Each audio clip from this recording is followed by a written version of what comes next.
Chris, do you see Clarence? Not yet. Okay.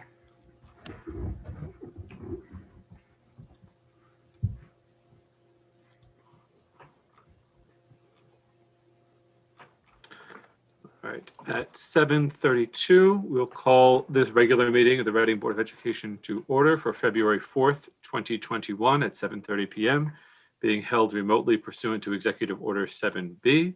All members of the board are present. The first item on the agenda is public comment. Any members of the public wishing to comment, please raise your hand with the reactions button or the participants window, or otherwise make yourself known.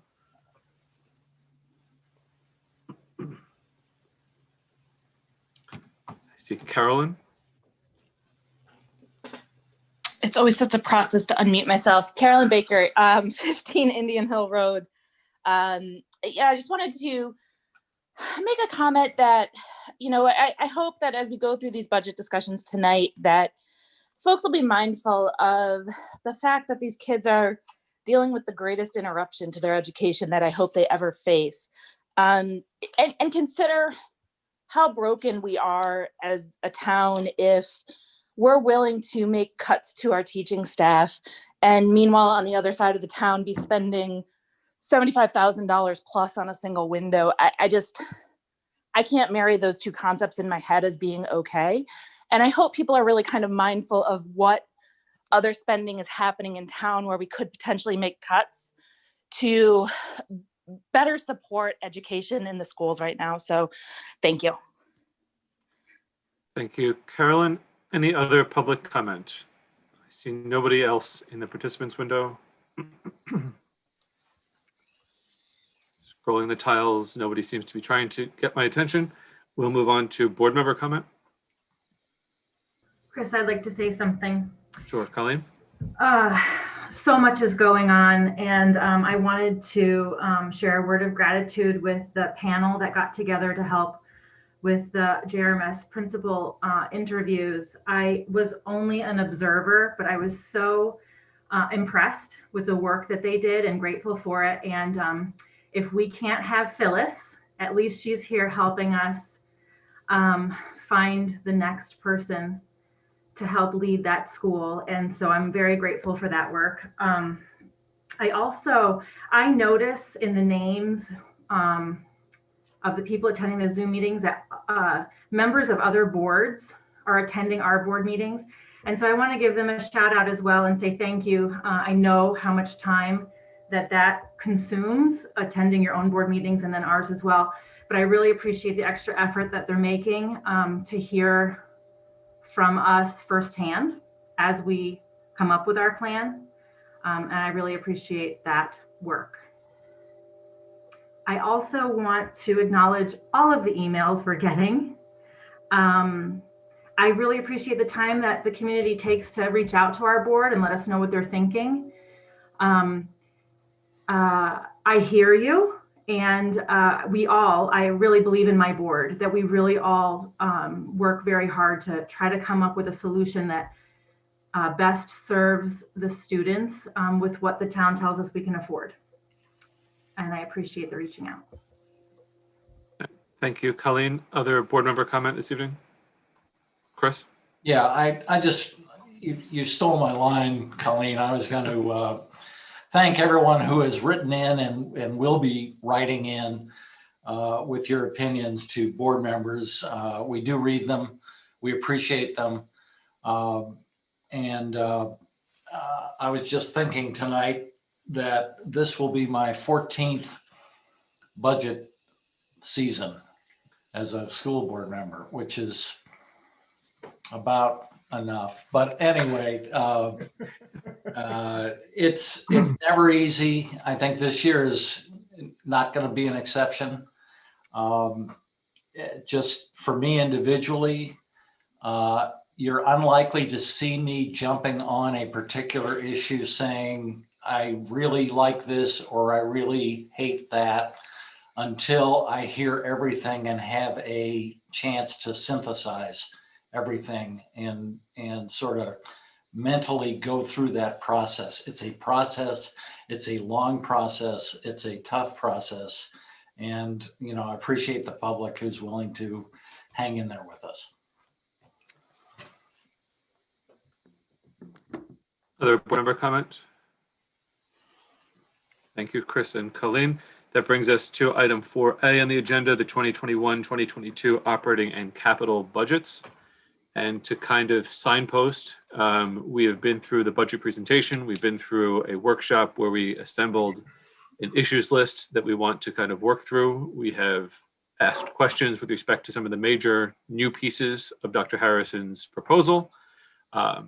We have reviewed additional spreadsheets and documents that are sort of an iterative process from central office as the eFinance Plus transition continues.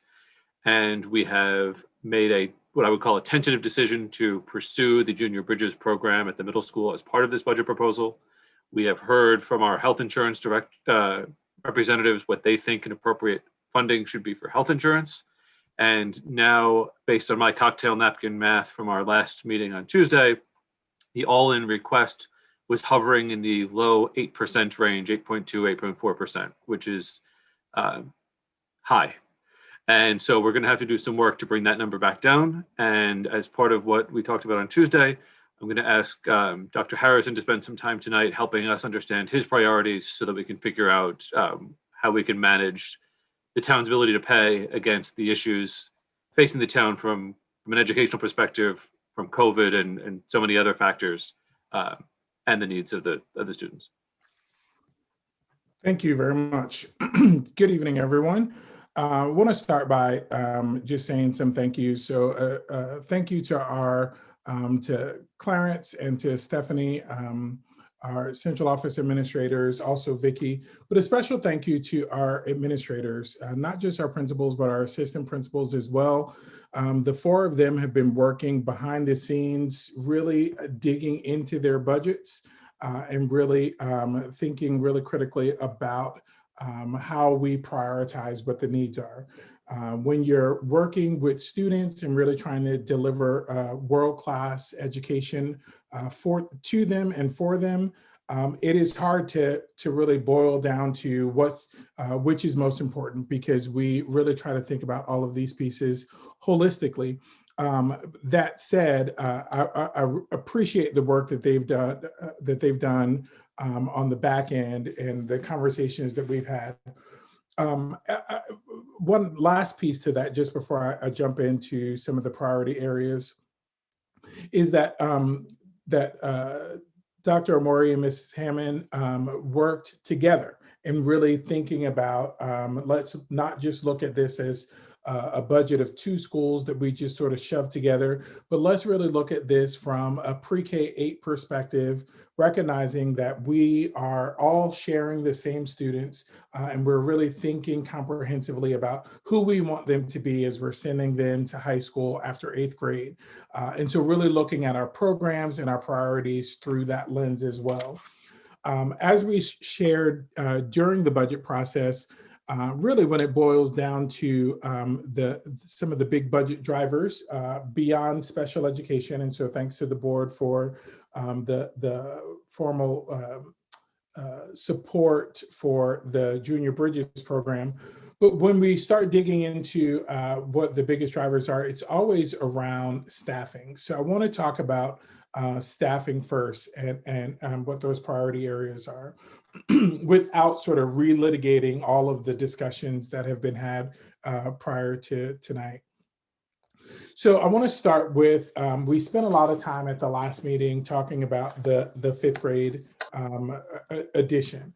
And we got deep into the weeds of scheduling and really kind of looking at what that might look like and proposing, other possible ideas. I had some time with both Phyllis and Darlene to dig some more into the schedule. And what became really clear is that regardless of sort of what model we use, and so when you're talking about 5th graders, there's the self-contained where there's one teacher that's with them all day. There's departmentalized where maybe they're shared across between 2 teachers, or there's kind of the team approach where they're moving through a rotation of multiple teachers.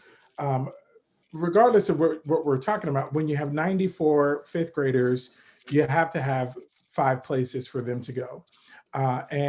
We talked at length about the potential impact of only going, of not adding this 5th teacher, and what that would look like. So that's where we do get into the scheduling piece and some of the challenges about some of the off teaming that would have to happen, what that does to sort of the middle school model that our 5th graders are being introduced to, sort of the downsides of that.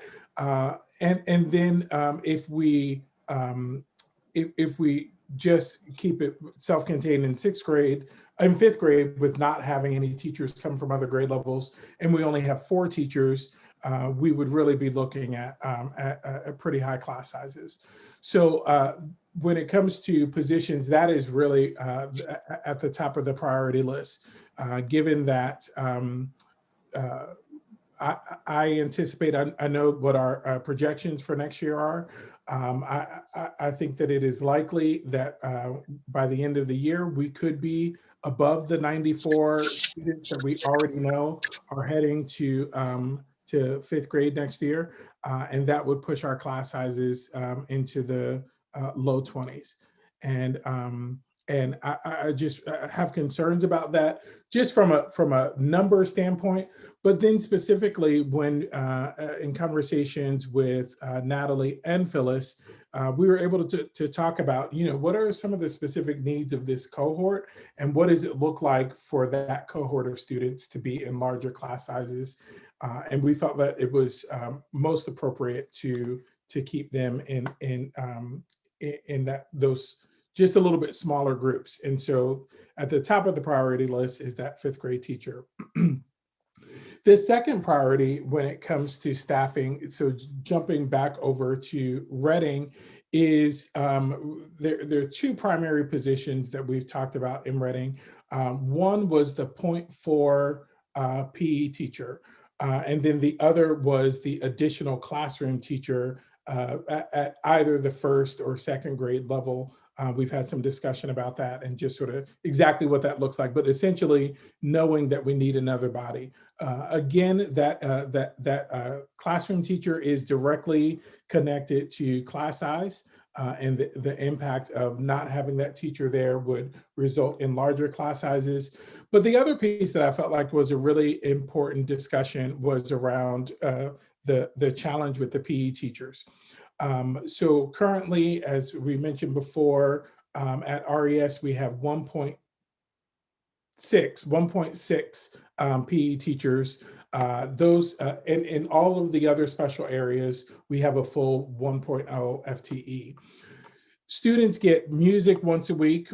That's with that 1 FTE. Students get art once a week with that 1 FTE. But students get PE twice a week, even though we only have 1.6 FTE. So when I talk with Natalie about, what are your priorities, what's at the top of the priority list, when we were talking about these 2 positions, the 0.4 PE teacher and the classroom teacher, her answer was both. And so, of course, they're both priorities, and we know that we can't have it both ways. But what we learned since the last meeting is we received notice of a retirement at RES, and we anticipate that we would be able to rehire for that position, rehire a teacher that would be earlier in their career. That would, of course, be a savings to the board, and the net savings that we anticipate would be around the cost of the 0.4 of the PE teacher. So we see that it could be that by rehiring a newer teacher, that it would be cost neutral then to add the 0.4 of the PE teacher back. I will tell you that that we, I think it's important for the community to know, and also for taxpayers to know that we really explored some creative options to address these needs around PE, and then also PE at the elementary level, and then music at the middle school level, to see are there options for doing some shared staffing across the two schools. This is not unusual for districts to do that, where they have one staff member traveling between two schools. The challenge really was it boiled down to the quality of programming, and then also the scheduling challenges that we would have. So given that we could take care of the PE position through the retirement savings, it does put that first grade or second grade classroom teacher still at the top of the priority list. We had some good discussion at our last couple of meetings around the benefits of having a 1.0 music teacher, so a full FTE added at the middle school level. We think that is definitely a priority, would be a huge impact for students, a huge impact for programming and the quality of education. It's hard to be the singing superintendent and not support a high quality music program. That being said, as we dug deeper with Dr. Amori, even though it would be ideal to have a full 1.0, we understand the budget constraints, and if needed, would be prepared to move forward with the 0.5 position if we had to. The other position that we have on the list at John Reed is the library para. We still feel like it is definitely a need to support the work in the Learning Commons, and also sort of the broader vision around digital learning and some of that support. But through some staffing changes that's coming forward, we think that we'll be able to absorb some of those responsibilities in hiring for another vacancy that we anticipate. So we would be able to take that position off the table for this year, which would be a savings of $18,000.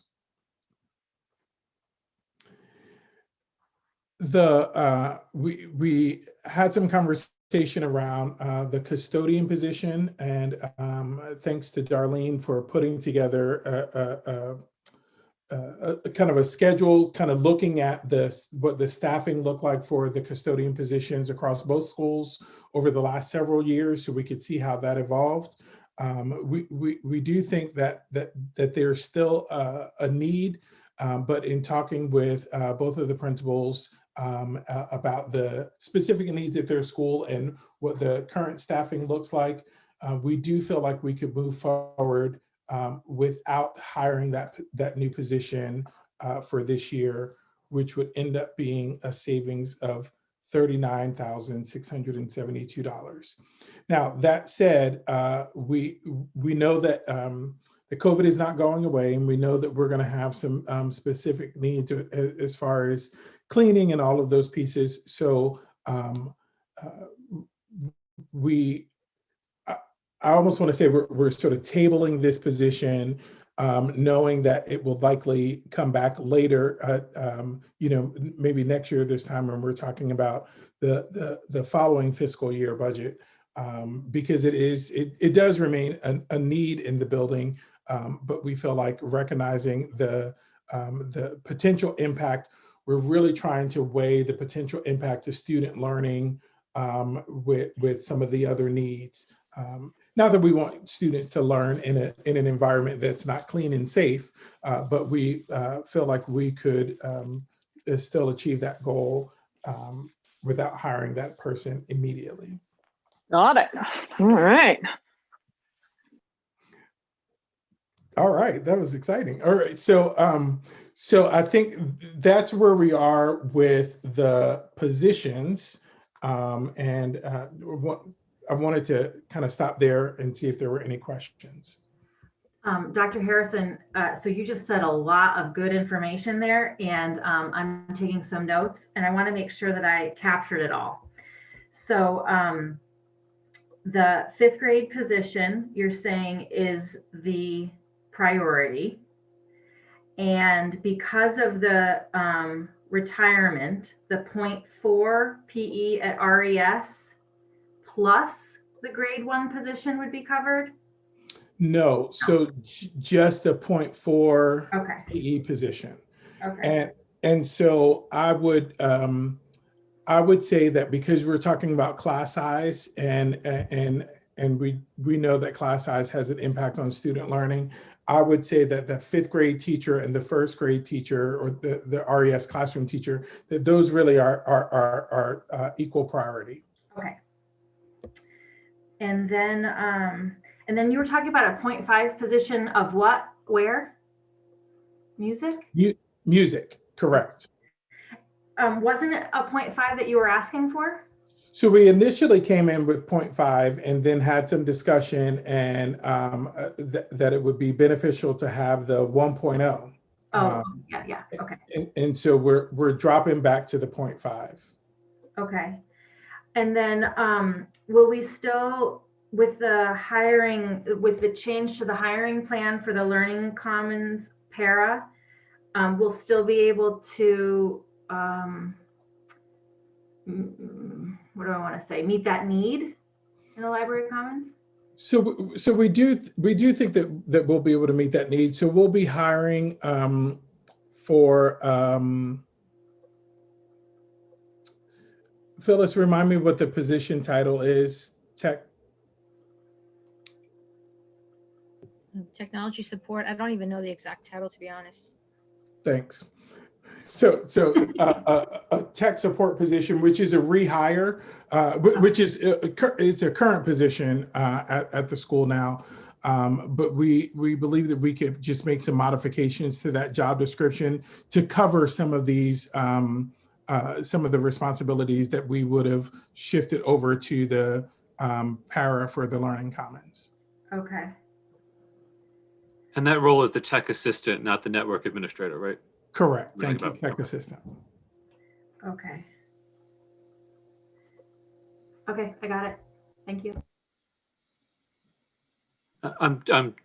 That's opened a thread for me on the tech assistant question, and that is what that job description is, and if there's going to be a vacancy, whether some of that can be contracted out on an outsourced basis, and then we talk about a para just to do the library assistance, and whether that might provide optimal service at reduced cost also. I know we've talked in the past about whether or not some of these services are best contracted out on this front.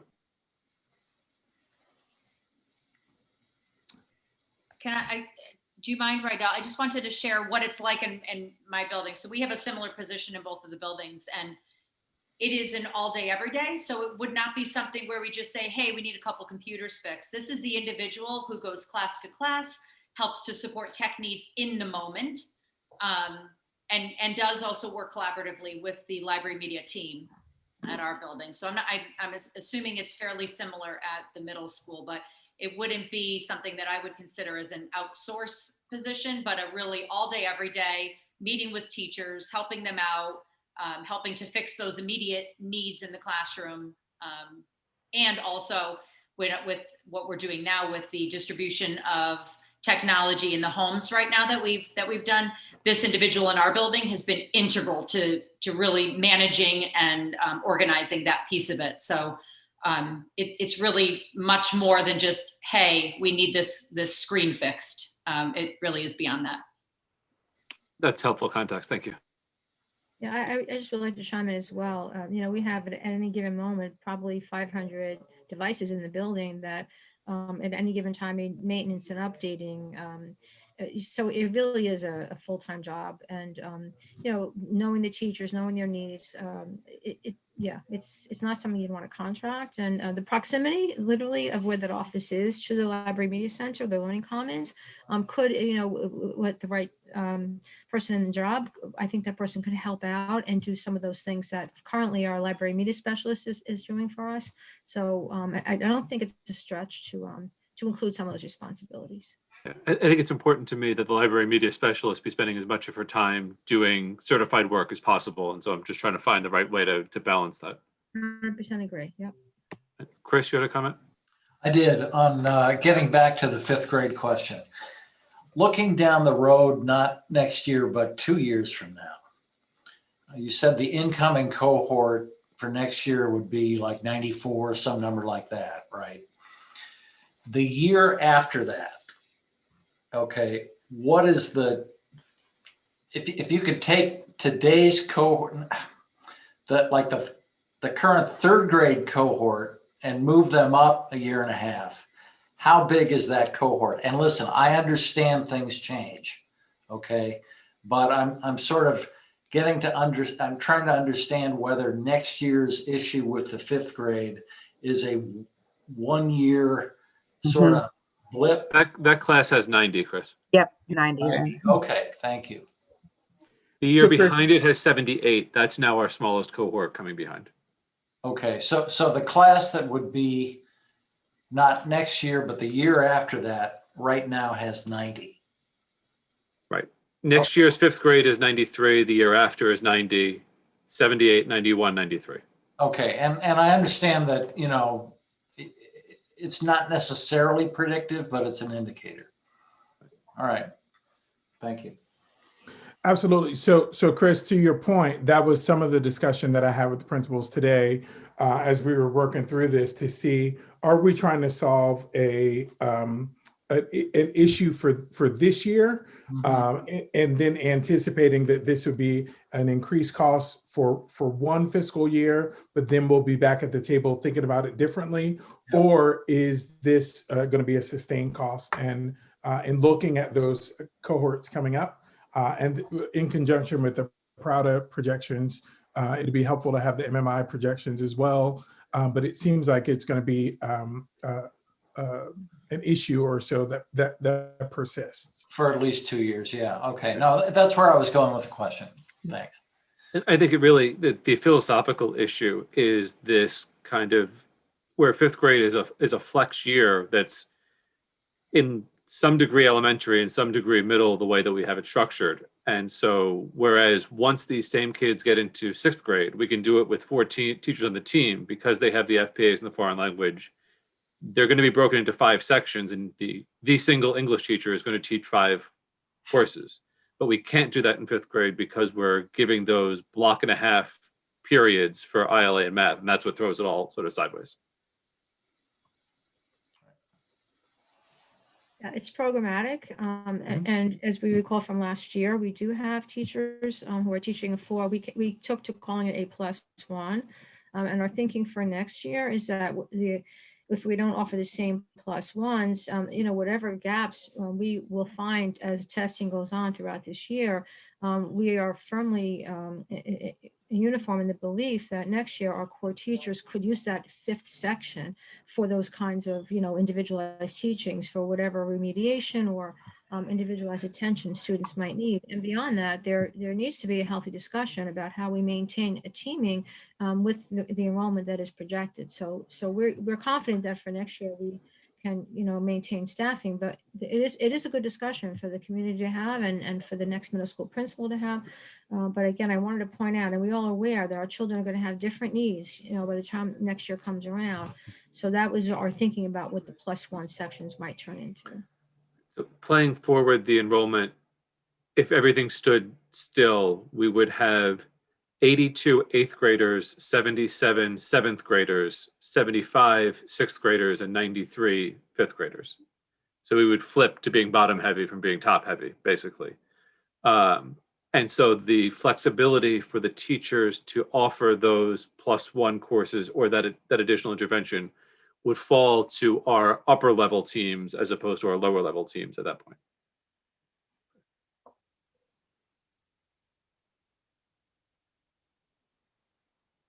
And then over the course of the 3 successive years, as the school balances out into about 90 in each cohort, the +1 goes away because all of those teachers are teaching 5 sections of 19 kids roughly.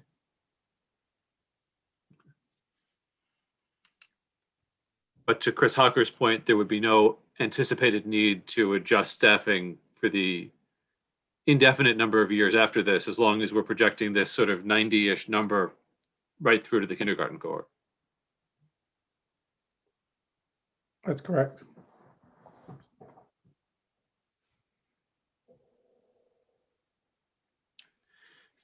Anybody have any other questions for the administration on the staffing conversation?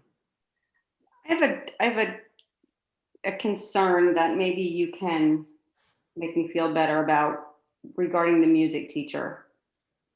I just know that when you hire a 0.5, you're not going to be getting the best person.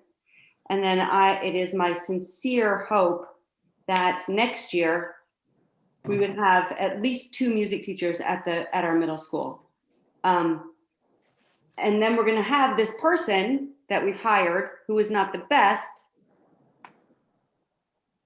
If we hired a full music teacher and found a way to make those savings somewhere else, hire someone brand new who's really enthusiastic. The music program is something that is for all the kids in the whole school. So Heather, am I hearing in your question also a concern that if we hired a 0.5 teacher, and let's assume that on average we're going to get a less quality teacher if it's a 0.5 as opposed to a 1.0, then if a year from now we do expand that to a 1.0 for any variety of reasons, we have that lower quality teacher that we're expanding. will that 0.5 be slotted into the 1.0? And will that be billing out the music program for the indefinite future, as opposed to having the opportunity to go out to market at a 1.0? Yeah. Which begs the question, are we better off saying it's 1 or 0 right now, as opposed to settling on 0.5? I mean, I don't think 0 is an option, to be perfectly honest. I think that these kids are going to be coming back, and for a lot of kids, it's those classes that they look forward to, that are fun. And we have 1 music teacher in that whole school right now, and it's not enough. When my son went to that school, there were 3 full music teachers. Then they went to 2, and then we went to like 1, 6, and now 1, and it's absurd in a town that has such a community that values the arts as much as Reading does, that we are depleting the arts in our school in that way.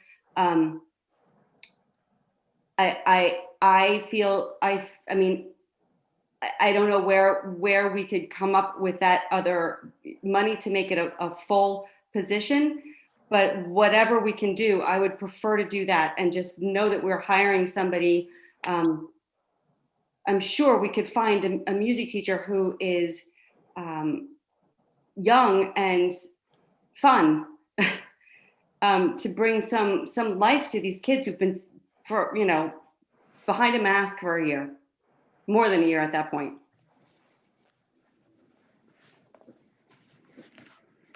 I want to comment, if I may, as an interim principal, and being there 2 years, and no single individual can be an entire music program. And it's, I know Mr. Riley asked me last time we met, if you had to choose between a 5th grade teacher and a music teacher. And I will tell you that Darlene and I have pondered this. I mean, we have really, and we worked out so many scenarios. The disruption for the overall structure and organization of our school, and the potential implication for some of our other staff members, it's pretty huge. To have an 8th grader teaching a 5th grader for advisory, of all places, right? It really does have all kinds of domino effects not to have an additional 5th grade teacher.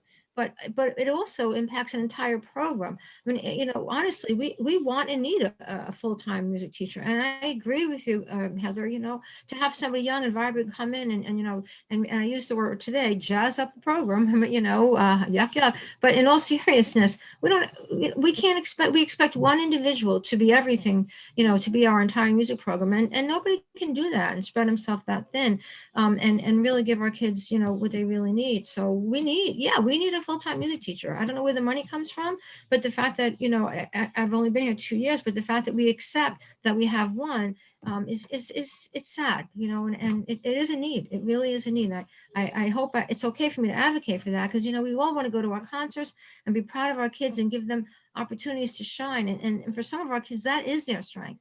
That is something they look forward to every single day. And they can't all get that to the degree that they need it. So thank you. I felt the need to say that, and I appreciate the time to do that. I also don't adhere to the idea that we have to choose between the music teacher and the fifth grade teacher, because I don't know what the starting salary is for a new teacher, but I imagine it's not what we've put in here in that budget line, and I don't know that.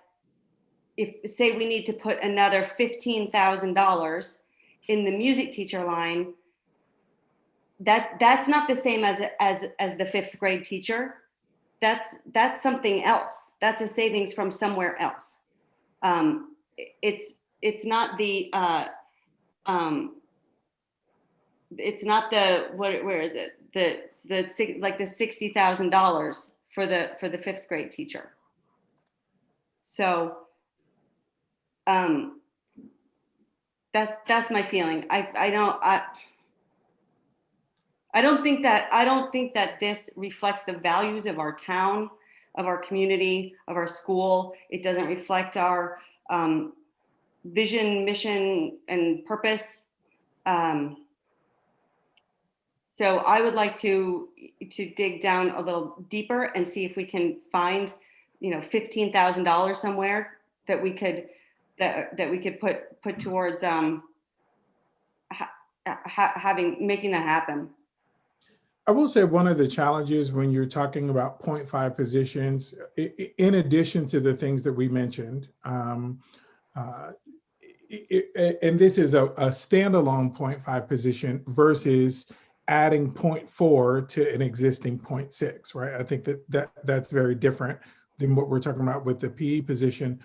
A lot of times when you're looking at a 0.5 position, particularly for a special area, your target might be someone who's interested in coming out of retirement or someone who's kind of further along in their career.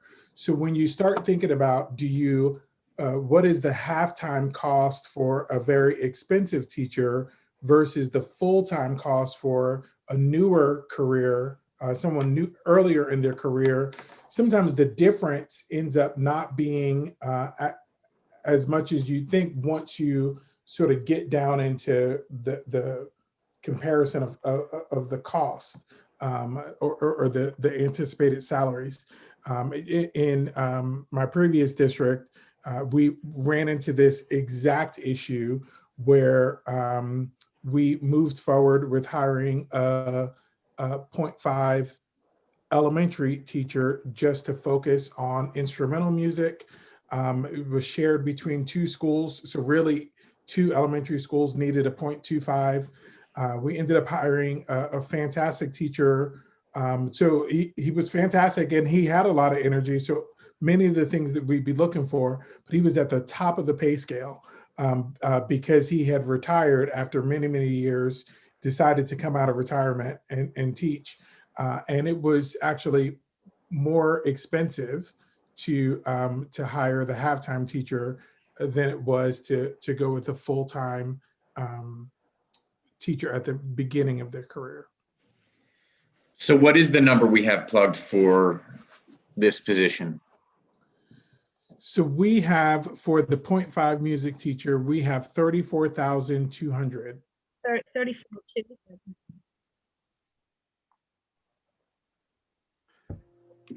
So it'd be another almost 25 for a brand new teacher. Can you repeat that? I missed some of that. So I heard your question, Mike. You said, what's the number? And then what was the answer? It's 34,200 for the 0.5 music teacher. Okay. So what's that based on? What level of experience coming in to get you to 34,200? Step 5-ish? If you give me a moment, I'll look it up. And then Mike, you were saying that another 25. Yeah, I was just estimating about another 25 would get us to the, first year's teacher rate, maybe even less than that, but memory serves. Okay. Heather got me thinking with the 15,000 comment, and I was trying to figure out the math. Yeah. The unit cost per section goes down if you go full time at that point, basically. Yeah. While he's looking that up, I really appreciate the appeal you just made there, Heather. Of course, you talked about vision, mission, and purpose, so I love that part too. But no, I just think that's I think that was a really supportive and beautiful thing to say about the arts. Chris, it's in there as a MA Step 6. It's close. Yeah, good guess. All right. So I will say And so this- if to take sort of Dr. Harrison's theory and you were to run that person up to MA 12 on the ladder, you're talking about a $65,000 nut or a $60,000 nut probably. Just so you know, the proposed new fifth grade teacher is also MA Step 6, and that's at 59,738. So you can sort of see the delta. It's all based on the salary schedule as negotiated. So. Yeah.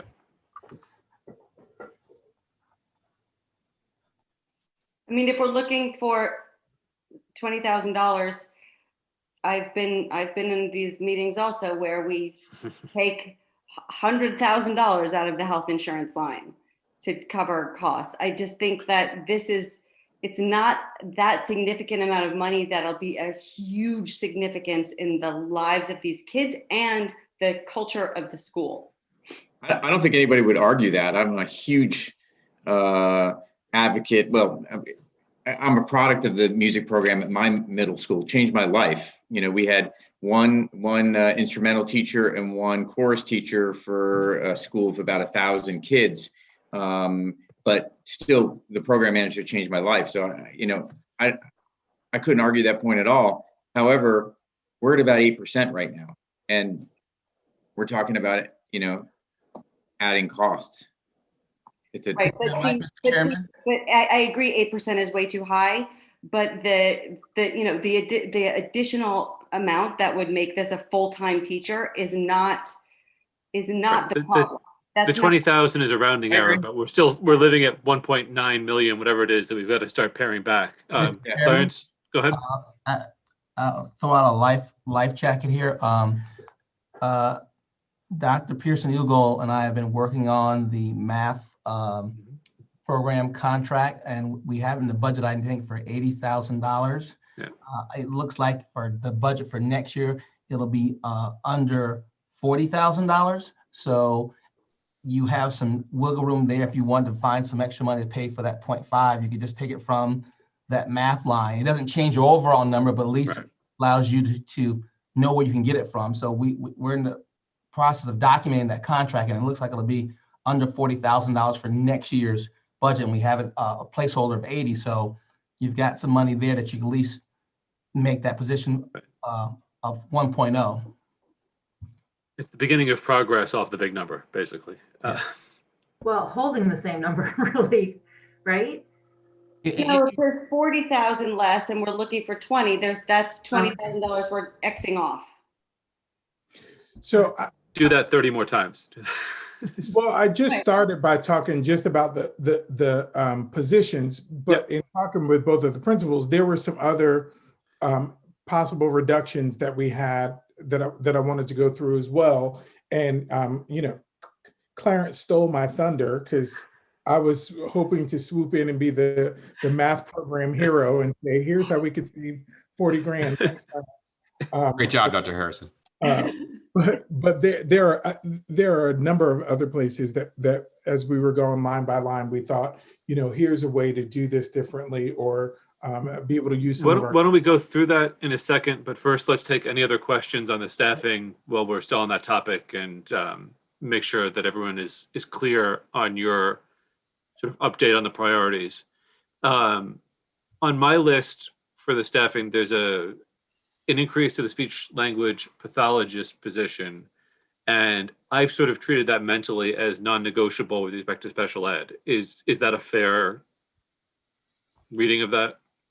That's been my approach, because that position is, or that need is so much driven by student needs, and making sure that our speech language pathologists, that their caseloads are appropriate and that they're able to meet the needs of students. So Jen, if you want to add to that, but I've been treating that as well, like a non-negotiable. Yeah, what I wanted to say was that last year, and let's put this in context. Last year we had 1.6. We were able to reduce that through caseloads to 1.4.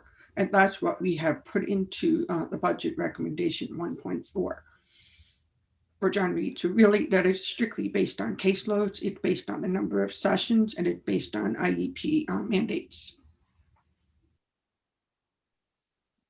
But there's an increase in the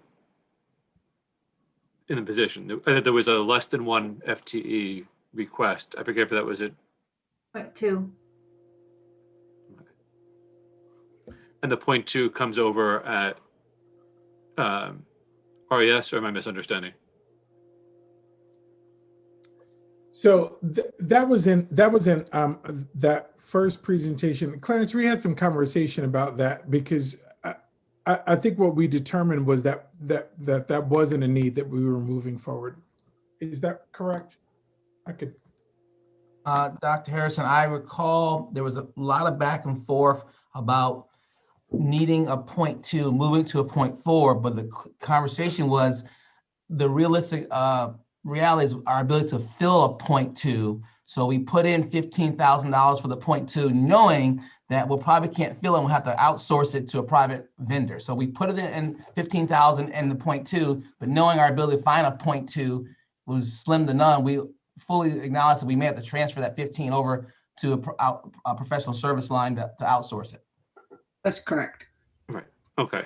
So it's basically an overage of the need that's not going to be filled necessarily by.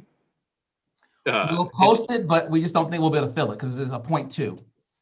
Right. Okay.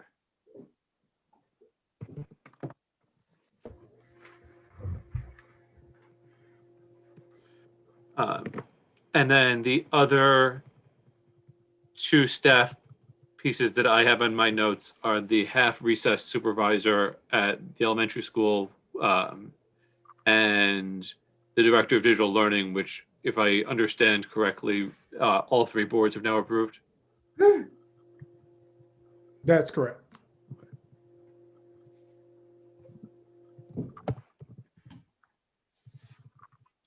Chris, before we leave staffing, and I'm guessing there was a discussion about this on Tuesday when I couldn't make it. When we're going from top heavy, big cohort in grade 8 to bottom heavy, big cohort in grade 5, with 50 or so certified teachers at JRMS. I just think that there must be some way that we could handle that same amount of students with, by, reallocating, resources that we already have. I think my takeaway after the conversation on Tuesday and a lot of sort of reflection on the philosophy of all this is that the way that we were able to balance staff this year was due to the small cohort being in grade 5, in as much as the way that language arts and math are delivered to 5th graders in a semi-elementary school manner, which creates a scheduling problem. If we were to say that 5th graders got 1 period of math and 1 period of ILA, then the 4 core teachers could be treated the same way they are in 6th, 7th, and 8th. But because it is our priority to give them that additional time, which is what they used to have back when we had the 2-person teams, because those social studies ILA blocks were heavy 75-25 towards ILA anyway. And so if you went back in time, a cohort in the 90s would have had sort of 2.5 teams or whatever it was of 2 people to meet those needs. And this is just looking at it in a slightly different way. And so the way that the cohorts break is relevant because now whereas 100 kids could be managed by 4 core teachers in the 8th grade because they're each teaching 5 sections, it doesn't work out in the 5th grade because they can only handle 4 sections of the period and a half. And Darlene's nodding, which suggests that I got that right. Middle school scheduling is always incredibly complex. Right. And so that's why we talk about that +1, the flexibility shifts into the higher teams for the next couple of years until the enrollment backfills, basically. The other, I guess theoretically, the other option is to convert our core teachers in some of those grades into 0.8s, which I don't think is healthy either from a staffing perspective or a retention perspective.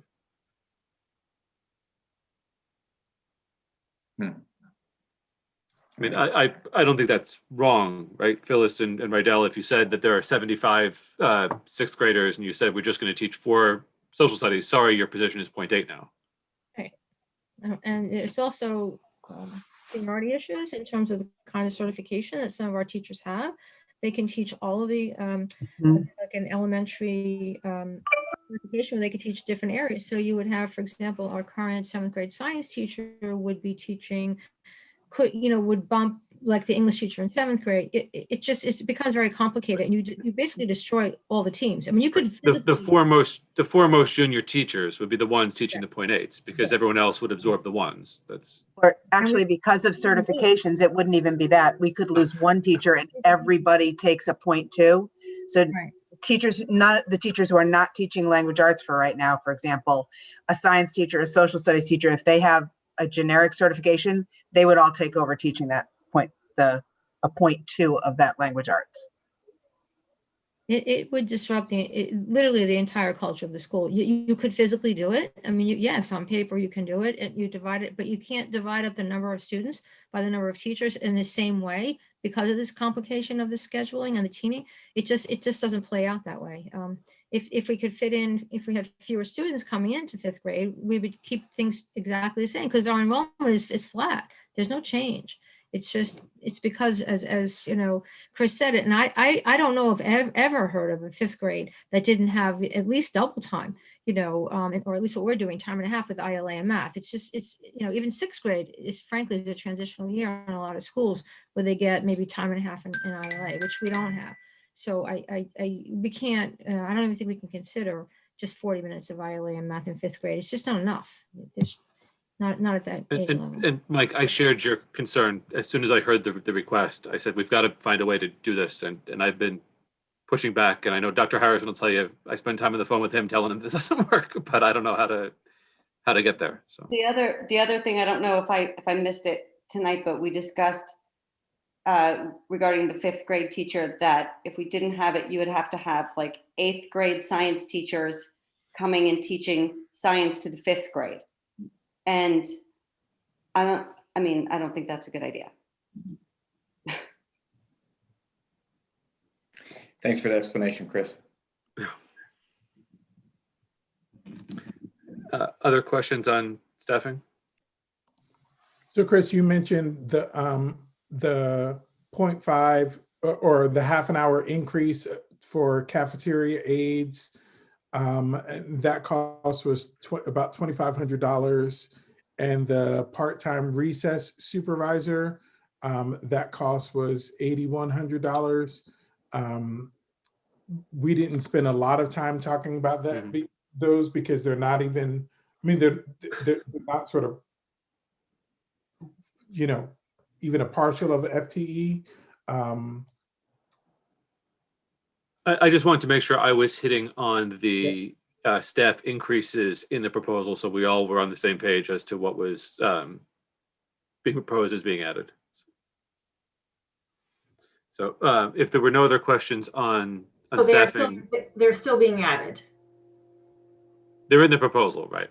I think I have on my notes now that the Learning Commons para is withdrawn, the custodian is withdrawn, which leaves 1st grade, 5th grade, music, PE, recess supervisor, increase in hours in cafeteria, the SLP we talked about briefly, and the director of digital learning as the pluses. Okay. From a people perspective. Is there any way we can visually see this?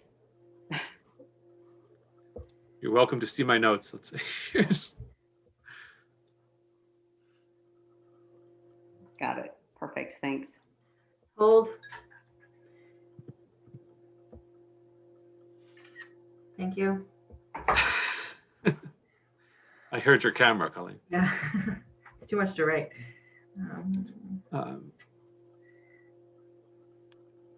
So that's what I've got from the issues list we started a few weeks ago or last month.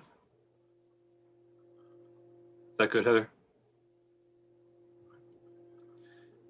So with that, if Dr. Harrison wants to walk through some of the non-people reductions that they've identified. Okay. So for at RES, I'll talk about some reductions there. So looking at 1100, 330, we have budgeted for an intern, and that cost is 15,500. That was, if I'm remembering correctly, that was in this current budget as well, this year's budget. We did not move forward with hiring an intern because of COVID. We know that things will be better next year, but it may not be back to absolute normal. And so we have moved that out of the budget so we could take that's 15,500.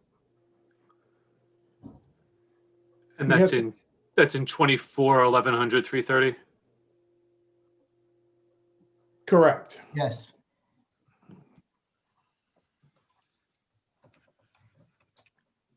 And then in 24, 11, 15, 731, we have the Chromebooks for our English learners, and that's $1,530.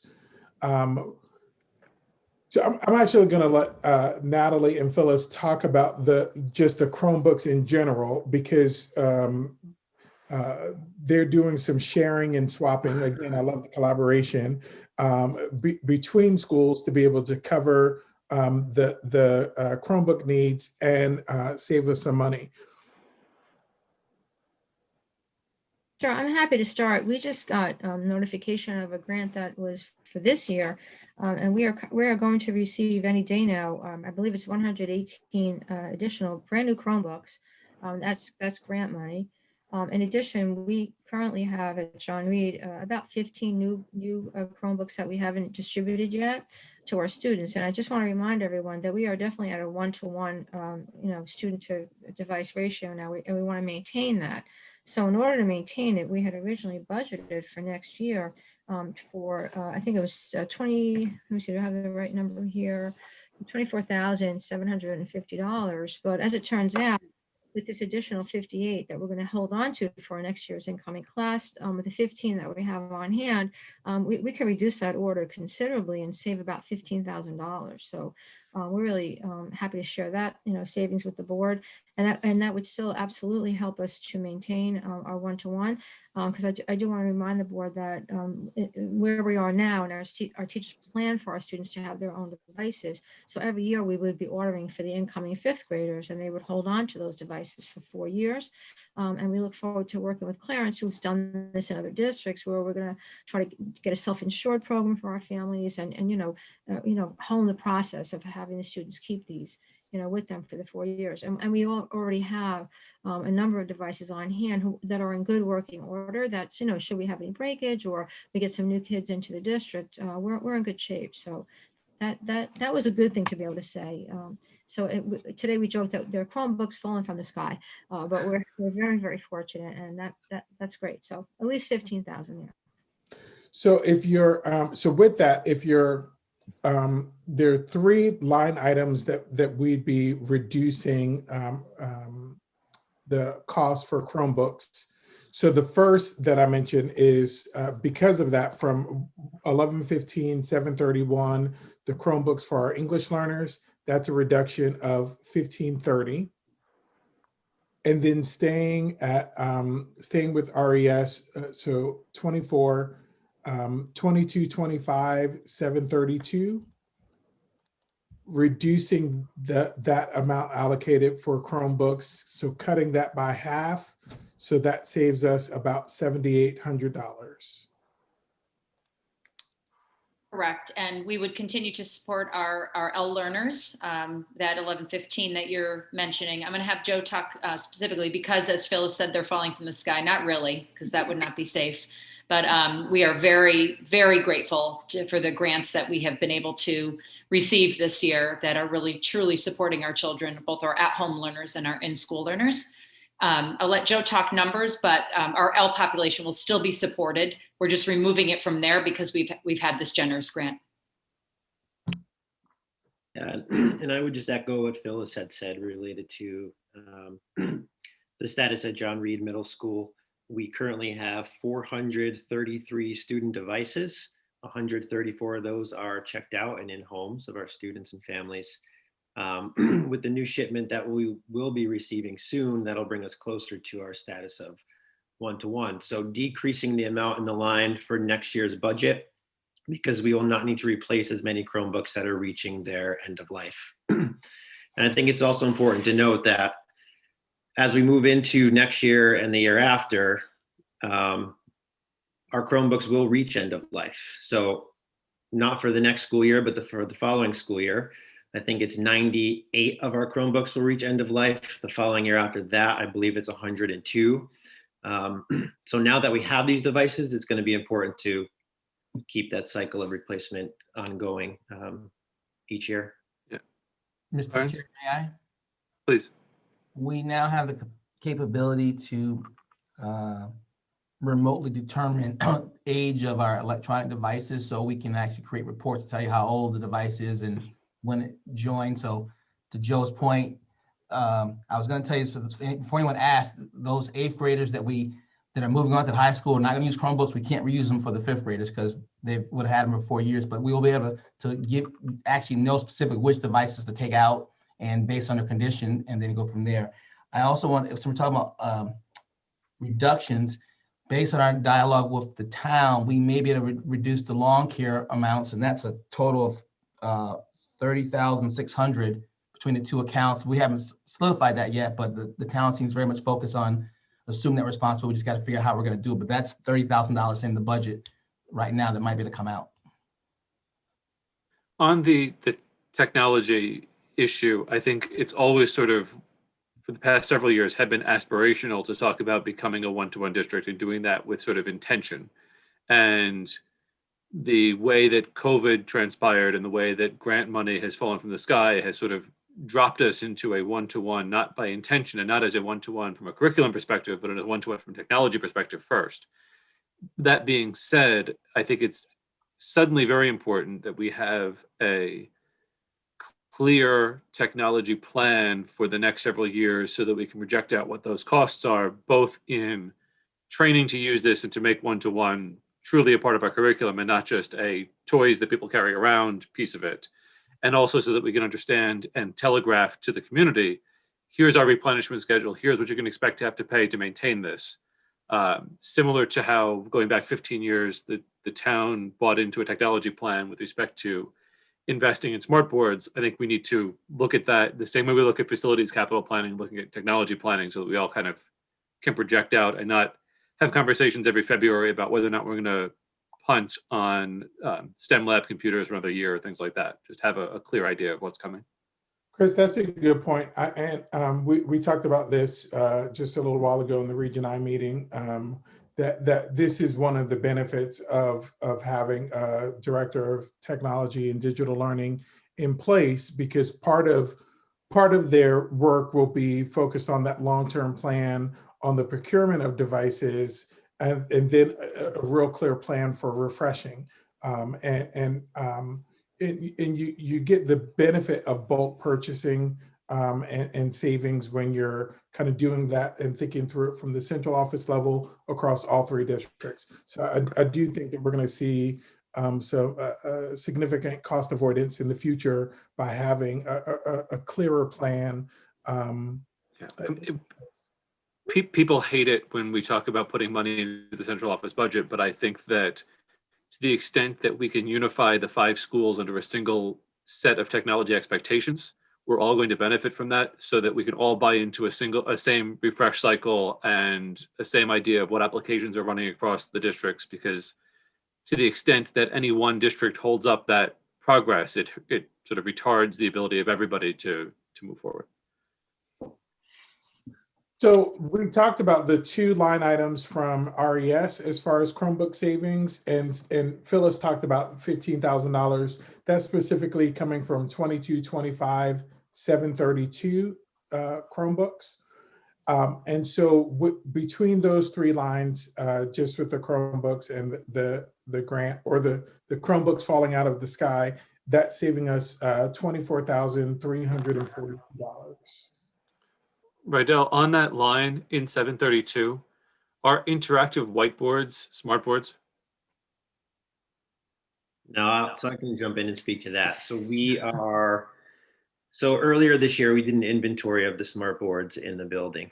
Many of them have been there since smart boards existed in the building, some dating back to, I want to say 2008 or even earlier, may have been some of the oldest models that are in our building.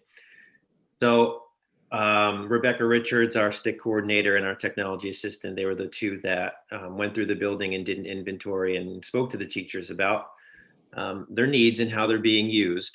So not looking to replace them necessarily with a smart board, but an interactive Promethean board. So the need is for 21 in the building. So we prioritized our need for next year. So you'll see that there's 10 replacements on that line item at $30,000, which includes installation. Can you explain in English what a Promethean board is? Chris, the difference, a smart board is a particular brand. Okay. And so they're saying we're not going to say this particular brand. We're doing an interactive board regardless of brand. It's like saying I want an Apple computer, and we're saying we want a computer. But functionally, it's the same thing. Essentially, yep. And so if there are 21 altogether, the ask in this year is 10 with the expectation that you'll be coming back for 11 next year. Correct. And so 6 of the 10 are in our primary classrooms, 3 in kindergarten, 3 in first grade. Since we've done the inventory earlier this year, 2 of the needs, 2 of the requested smart boards or replacement Promethean boards are no longer functioning. One, the screen itself is not functioning. Another one, just a couple of weeks ago, the projector stopped working. So for now, the teacher has a standalone projector that's hooked up to her computer and projecting up to the smart board. And just overall, the other smart boards, the tools aren't working, the screens aren't, the display is not visible enough. Can we convert any of our Chromebooks that are flying from the sky into Promethean boards in any way? Did these grants allow any flexibility like that? Can we sell them back? I'm just trying to find ways, if the cup runneth over with Chromebooks, but we have broken smart boards. So Chromebooks out the back of your.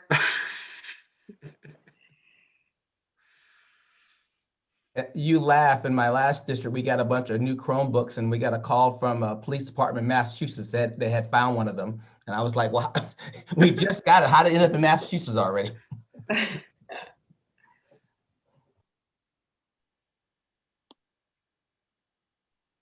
So, Joe, how many are totally broken at this point? We have at least 2 that are broken. The kindergarten, 3 in kindergarten, not being used this year, just to the structure of the classroom and the way that the teachers had to set up their rooms for social distancing this year. But even in a non-COVID year, thinking to last year, just not functional. And life expectancy on these smart boards, a decade, less? I can't speak to, I don't have. I've actually had that conversation. It could be anywhere between 5 and 8, I think, because they just become less and less interactive. And then, so I guess the tech people tell us that we just automatically need to replace, 3 or 4 or 5 or whatever a year, but there's no predicting, because, you buy different brands and then they got installed at different time and they have different usage in the classroom, but there's probably always going to be a need for replacement. And the Promethean, just to get back to your question before, Damien had done a lot of research, and that was actually a really good particular brand to buy. They come with training, and they're much less expensive than the original smartboard, and they do have all the same functions. So that's the ones that we've been ordering most recently. And I just want to add also to the board that we may have some flexibility. I'm trying to get an exact number because we are replacing 5 of those boards this year, so we may be able to reduce that amount on our line in the 732 category. We put in for, I believe, 6, but I'm waiting still to get information if that can in any way be reduced or maybe shifted if you guys have more of a need at RES, and I will get back to the board on that.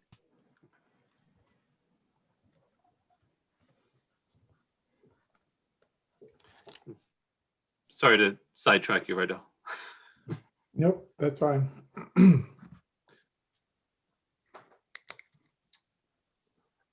So Clarence mentioned the reduction in the math program. It's 1119,611 at RES. And so we have that as a reduction of about $48,000.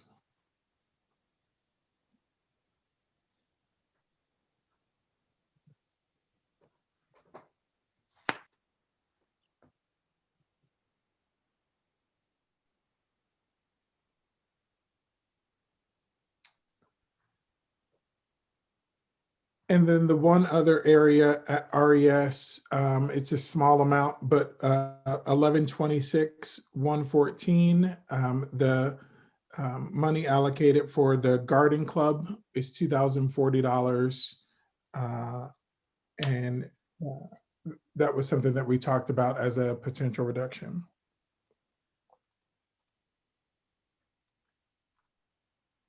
Taking the whole club? Yes. Right, so the request to reinstate the club stipends and that sort of thing, for the most part, remains. Right, and that request, Chris, was at John Reed. Okay, And so this garden club is at RES specifically. gotcha, okay.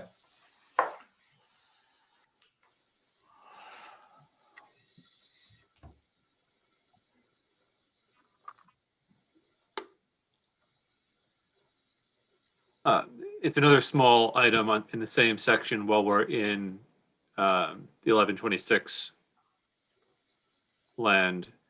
The $1,400 for bus transportation to Meadow Ridge. A, how realistic do we think it is that we are going to be back and forth to Meadow Ridge in the next 12 months under these conditions?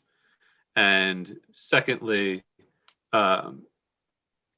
to the extent that most field trips or all field trips are basically suspended at this point, to what extent can we be reallocating the contracted for in-town gratis bus transportation for field trips in the bus contract to cover that expense, to the extent it ever happened? I mean, because we're allowed a certain number of free in-town trips. If we're not running field trips because of COVID, you know, we could burn it for that, basically.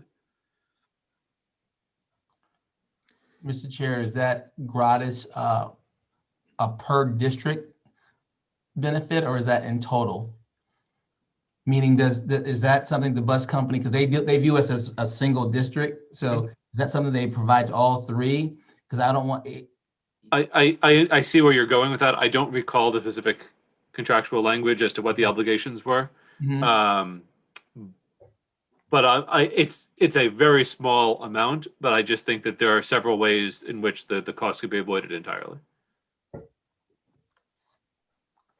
We can look in to see what we can determine. Chris, on that same page, in 613, there's the $543 for garden club supplies. Yeah. So that would come out too. That would come out too. So it's 2,500 altogether, basically.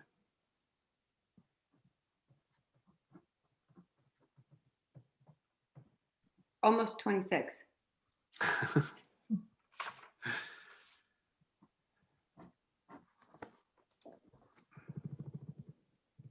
No, 25. Did I do that wrong? 2,583.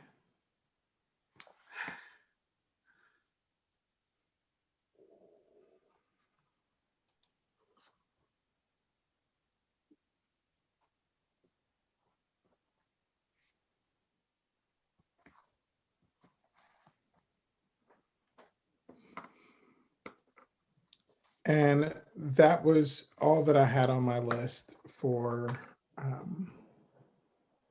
just in relationship to the discussions that we had and then the staffing. So I've been keeping somewhat poor notes on this conversation, but that to me sums to plus or minus $100,000. Yes, I had 162. Nope, that's not. Yes, 162.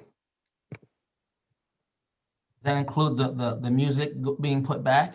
No, that was with the music gone to halftime. Keeping the music whole is I see. So the 162 includes taking out the custodian and the para, as well as the non-staff things that we just talked about. How much was in there for the custodian and the para? 18 and 40 roughly is what I have. That's correct. That's right. So there was one with that, the increase is in the ballpark of 1.738.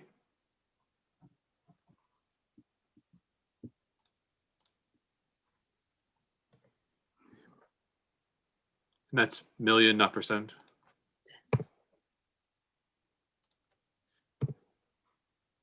So there were two other things that we talked about. We talked about Zern and reflex math. Natalie, can you point us to the line items for those two? I think Zern is 1115, 735. 11, actually it's 1119, 735.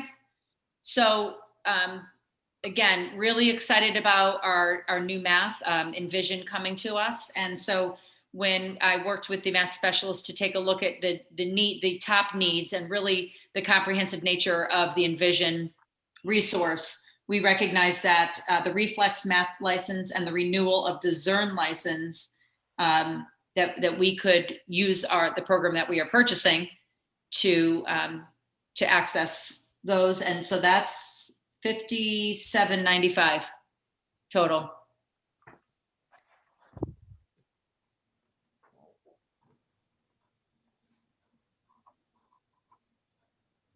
$57.95 is the savings. Correct. Thank you. And that's 24, 11, 19, 735. Yes.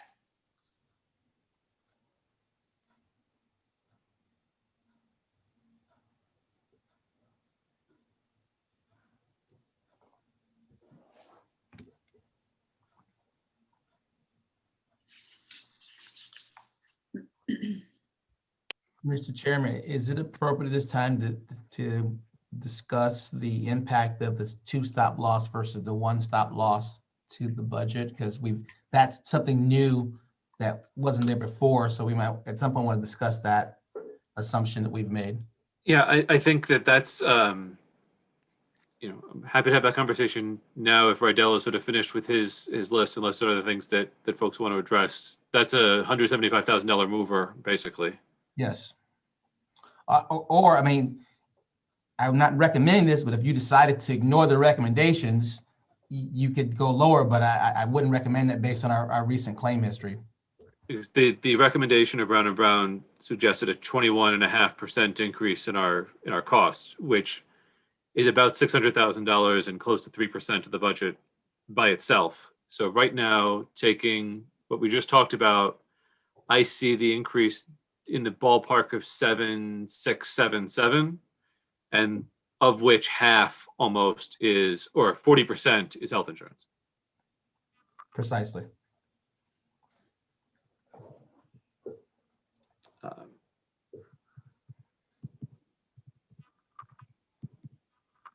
So I don't know if people have feelings about the stop loss question. We could make an independent judgment as to where we want to bottom this out. We could also, a year ago, I took this question to the Board of Finance for guidance and didn't get much clarity in response, and we ended up making our own independent decision. So we can have that conversation. Chris? Yeah, just to clarify, I remember the presentation that Brown and Brown made, and I remember, the discussion of between one stop loss and two stop loss. So the two stop loss is now a firm recommendation from Brown and Brown, or maybe it always was and I didn't hear it. I don't think it was a firm recommendation, but it's baked into this budget for discussion. No, I understand, but what I thought I heard Clarence just say was that, based on our recent history, that it would be more, call it conservative, to assume two rather than one. Am I getting that? Chris, that would be the recommendation. Because if you recall from the Brown and Brown presentation, Anthem views us as one combined entity, and they assume a two stop loss or one stop loss as a whole. And the question is, who do you allocate that to? Based on our recent history, that two stop loss is more than likely going to be in Reading, based on the recent claim history. So based on that claim history, I think it'd be prudent to assume, for Reading to assume they're the two stop loss, whereas Anthem based their numbers based on a two stop loss for overall. But what Brown and Brown did was they gave you what it looked like if you had the one or the two stop loss. And based on our recent claim history, I think Reading would probably be a prime candidate to be assumed two stop loss, whereas Region 9, which is having a pretty good claim history, wouldn't be a good assumption for them. Yeah, go ahead.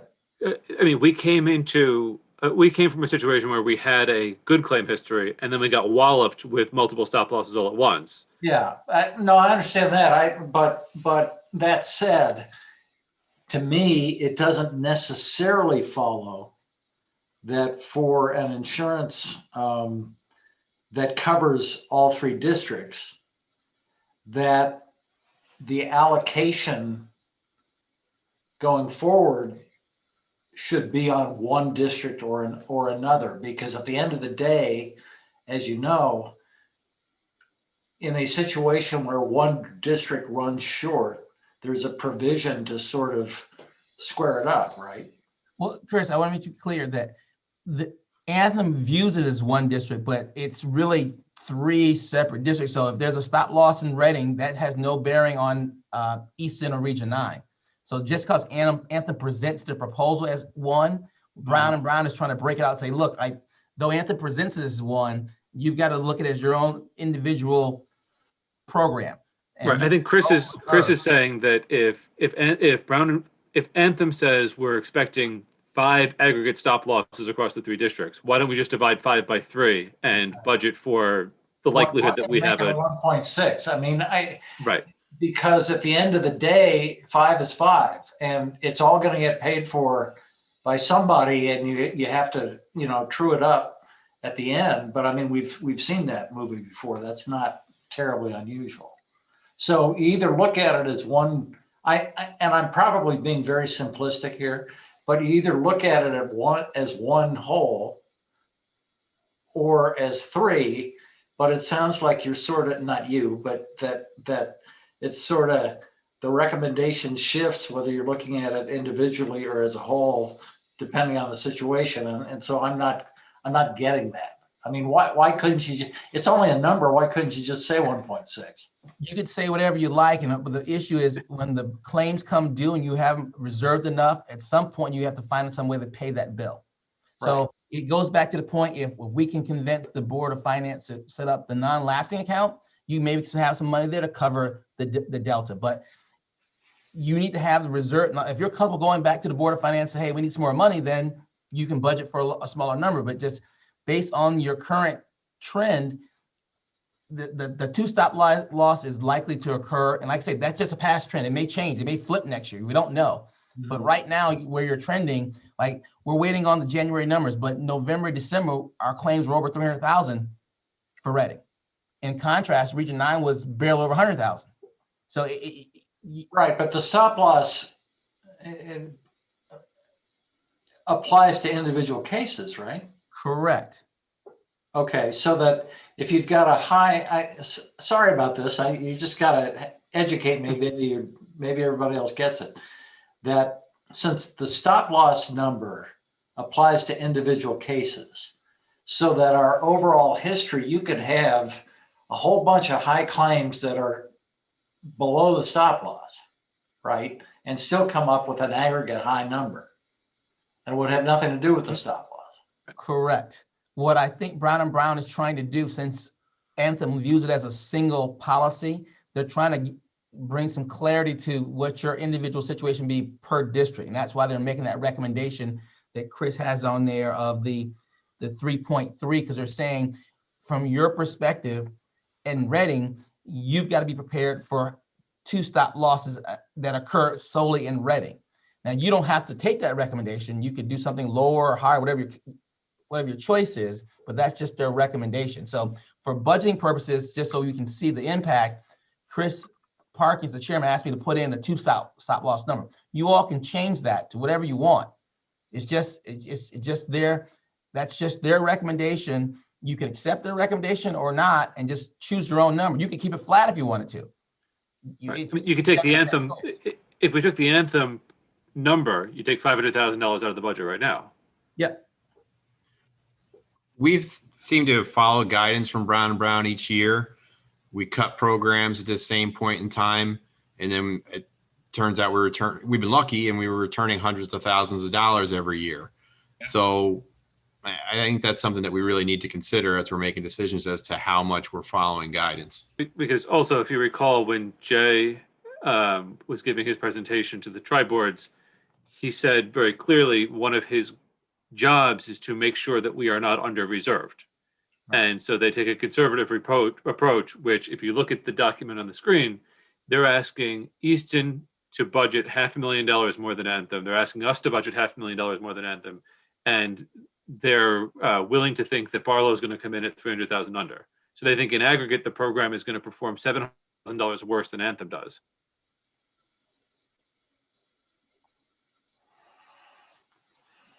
But I think that's partially because they're over allocating stop losses, because instead of allocating, they're allocating two to everybody, or however it is they did it. But.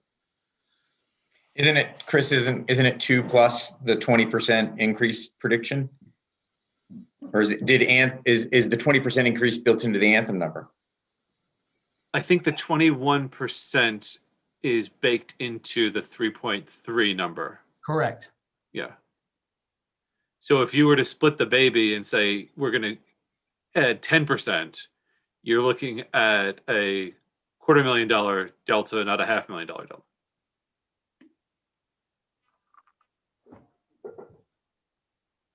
And that's also with the expectation in the direction that we're headed based on savings from transportation and not running in-person class for the 2-month period, that we are likely to be in a situation at the end of the year to top off this reserve in a pretty comfortable way, depending on what our priorities are come June. Chris, what did you say? Would that be? Go ahead, Heather.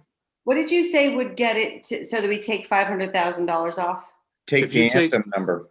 If you take the Anthem number. If we do that with all these other things, we're still at a 5.5% increase. That's what so. You would have been prior to the $100,000 in reductions you just did. So before we raised the healthcare from its kept it flat at 0, you were like 5.43. It jumped up when we added this. So if you eliminate that and you take away the 160 some odd thousand we've already discussed, right, you're going to go below 5%. You're going to get down into the high 3s, low 4s. I don't know if that's quite right. I don't think we're that lucky. Unless I'm missing something that was also taken out. Because I have an increase right now based on everything we've talked about and backed out tonight in the ballpark of 1,733,000. And so if you took out another $250,000, you're still at about 1.4 million. But if you took out the 500,000, You took out the full 590 and kept it flat, is what I'm saying. If you got the full 590, you're at 1.15, depending on how you do all the rounding, basically. All right, which is about 5%. Yeah. Yeah. Well, I'm going to break my own rule. I think I'm agreeing.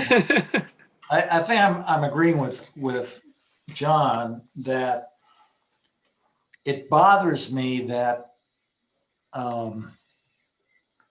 sort of the central issue in the budget is this massive potentially increase in health insurance costs, so that other programs have to be cut or all the rest of it in order to meet these health insurance costs. And then we say we're all about the kids. I mean, we've got to figure this out. I'm not taking a position. I'm just saying there's something wrong with that. I agree. I'm feeling a lot more comfortable with these numbers than I was in the conversation half an hour ago.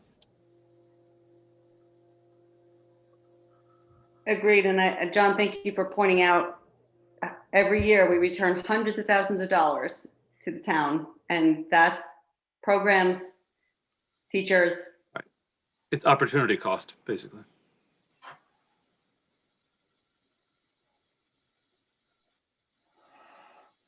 And every year I think, I just wish we were not in the health insurance business.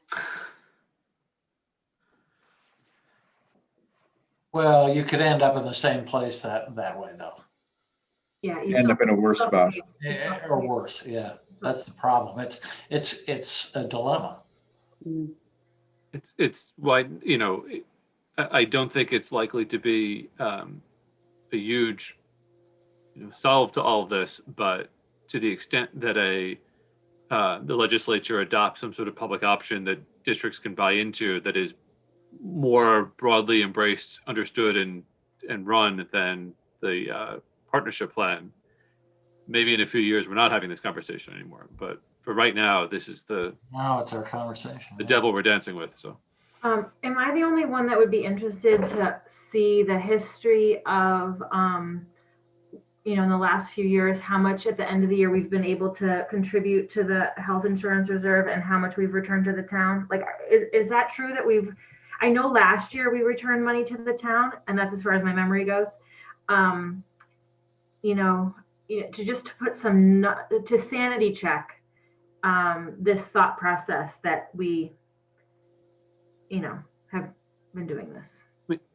Why don't we do this instead of trying to create that from all of our sort of memories and notes at 9 o'clock? Let's put a pin in that and say that we want to come back when we next meet to talk about, to have that data, understand where that all went. I think the consensus seems to be that 3.3 is too high of a number to budget for a variety of reasons.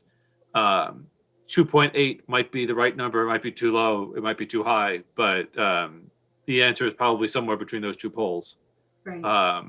Let's get the rest of that data, the claims history. We'll have another month's worth of claims from this year and experience to look at. Right. And that will help sort of land this in the next few weeks. Mr. Chairman, to me, this just creates more motivation for you to have effective negotiations regarding the non-lapsing, because if we do have money left over, you could put it in that account for these reserves, and you don't have to sort of worry about budgeting for it because you've created a separate pool for it. It sort of screens for the need for that account to be set up, because the savings, given what's happened with COVID this year, we may have savings that are once in a lifetime because of things we couldn't do. And if you could fund that account up to the statutory maximum, it would give you some of that wiggle room not to have the budget for it. Right. It gives us the flexibility to say we're going to budget 2.7, knowing that that's going to be a razor thin margin, but know that if we need it, we've got, you know, $250,000 sitting here that we can tap, basically. Precisely.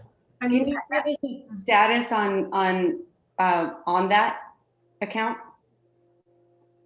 There haven't been, I have not been involved in discussions about that since last spring when we were having the budget discussions about this year. But What's the process?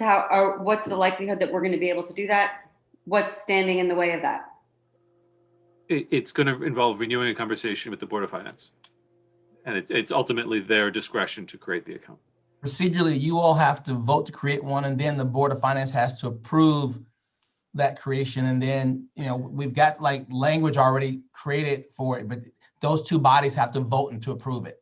And I think and this board voted a year ago to authorize me to negotiate an MOU and bring it back for approval, basically. So maybe we can do that at our next meeting. Yeah.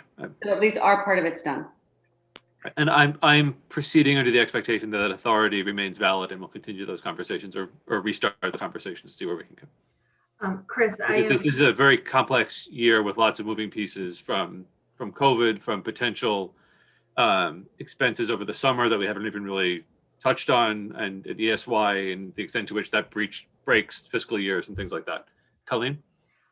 So I am very aware of the amount of hours you are dedicating to our schools and the board, but I would also ask, even if you don't feel like there is solutions developed when you talk with the Board of Finance, even the Board of Selectmen, just to keep talking with them regardless, so that there's no surprises. I think one of the sources of frustration in the end is that it feels like a surprise. And I know there's board members listening tonight, but just if the message can also be coming from you, keeping those lines of communication open, even if they don't answer you, just to consult with them and say, this is the situation we're in. You know, we want to provide education for students, but then we're hung up on this health insurance issue. You know, what do you think? You know, I just think all of that is healthy for relationships. And Colleen, I was actually looking at the slides this afternoon. This time last year, I went to our Board of Finance for their February meeting, and I presented an interim update as to where we were in our negotiations and flagged what we thought the budget drivers were and looked for guidance on a few different areas to bring back before we voted in March. And I'd be happy to do that again to continue that conversation and make sure that nobody there feels surprised by where we land at the end of the day. Thank you.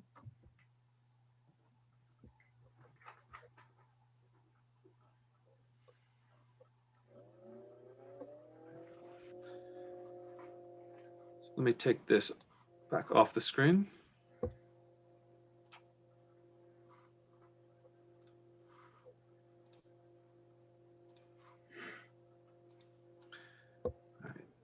I think the other issues that often come up when we try to nail down how we can land this budget, and it's a new process for Rydell and Clarence, the old familiar friends of professional development, extracurriculars, maintenance, what can be deferred, what is necessary here. And it sounds like the principals had a conversation about what could come out with respect to some of the technology issues and some of the licenses and things. What if anything else is sort of perceived as negotiable in all of this?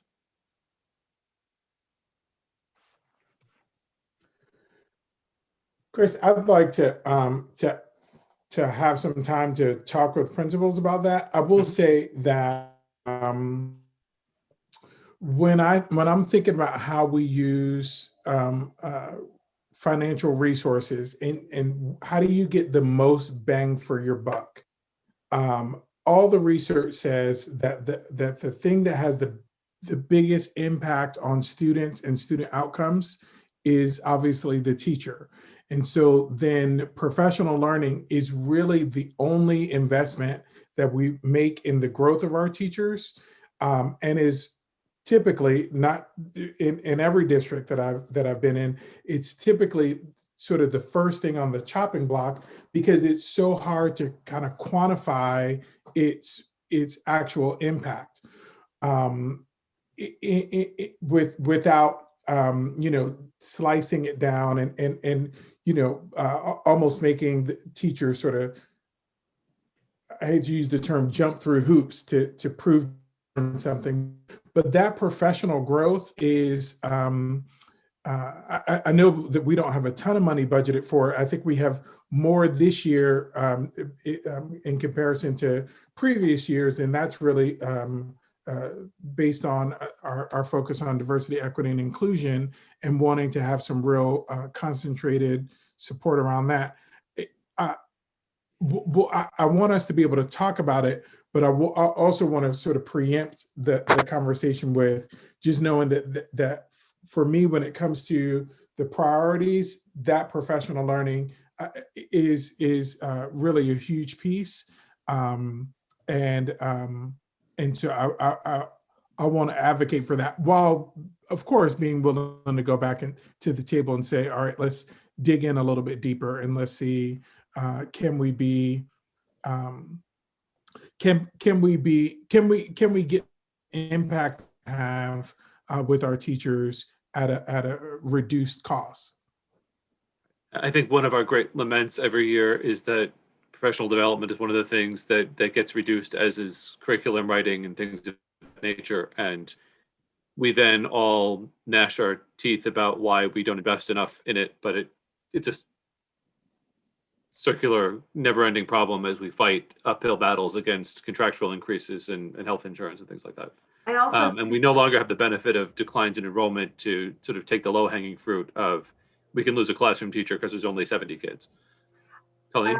I also think there's this vicious cycle of this time of year, we talk about cutting, and then in other times of the year, we're compared to other districts. Why aren't you doing what these other districts are doing? And so, I think it is a source of frustration because we know what the answer is, but we just need to find a way to fund it. This comes up every year. And I also want to say, when we are compared to other districts, pretty much everybody has a strong boosters club of people that are willing to pay a little more to fund things like extracurriculars. And we have been trying for years to get someone to take the reins of the Reading Educational Foundation, and nobody has done it.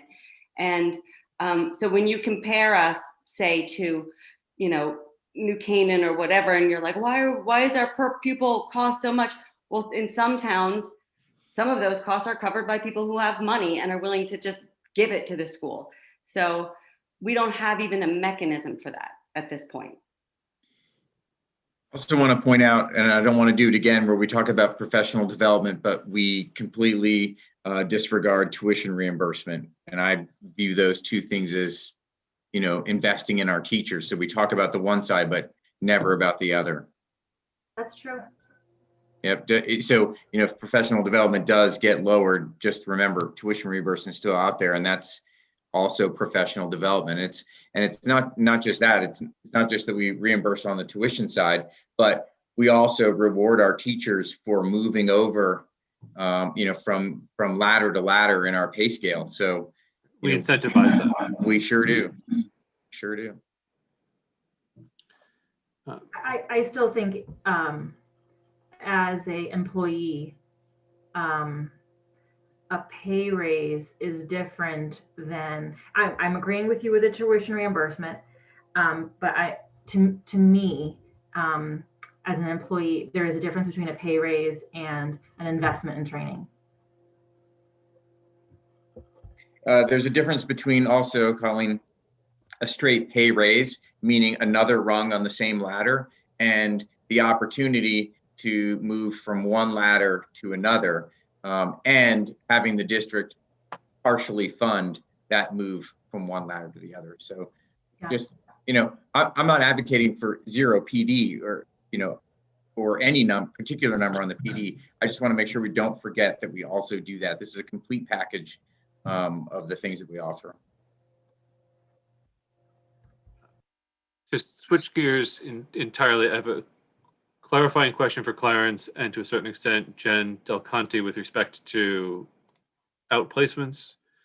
I'm just calling up the spreadsheet on, this is 23, 1200, 563. And this is our known outplacements at 452 and are not yet finalized at 70. And I just want Clarence, if you can clarify what I'm looking at in this box. The delta seems to be a reduction of 91.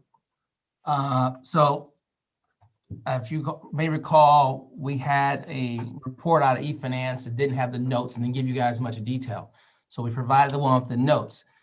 Unfortunately, the one with the notes has some coding errors and some accounts were missing. So I had to go back and manually add them. So wherever you see a yellow highlight is where I made the manual adjustments to make it match and reconcile with the one without the notes. So in this case, the budget and without the notes is 613,701, but the version that had the notes was 522,300. So I had to figure out where it is and then have to adjust. So that's why you said 91,401 in yellow in column E, just so it can reconcile with, because the one without the notes is accurate. And that's not a reduction. The number is still 613,701. It's just Correct. that a line didn't port properly. Correct. So I went through manually to find those various lines. And I highlighted in yellow so you can see where it is. It's a manual input by me or a formula by me, so it reconciles with what we know is in the system. Okay. And so while we're on that line then for Jen, the 23,563 has 70,000 in not yet finalized, and the 24,1200 563 has 221,000 for almost 300,000. Are we any closer to knowing where that's going to bottom out?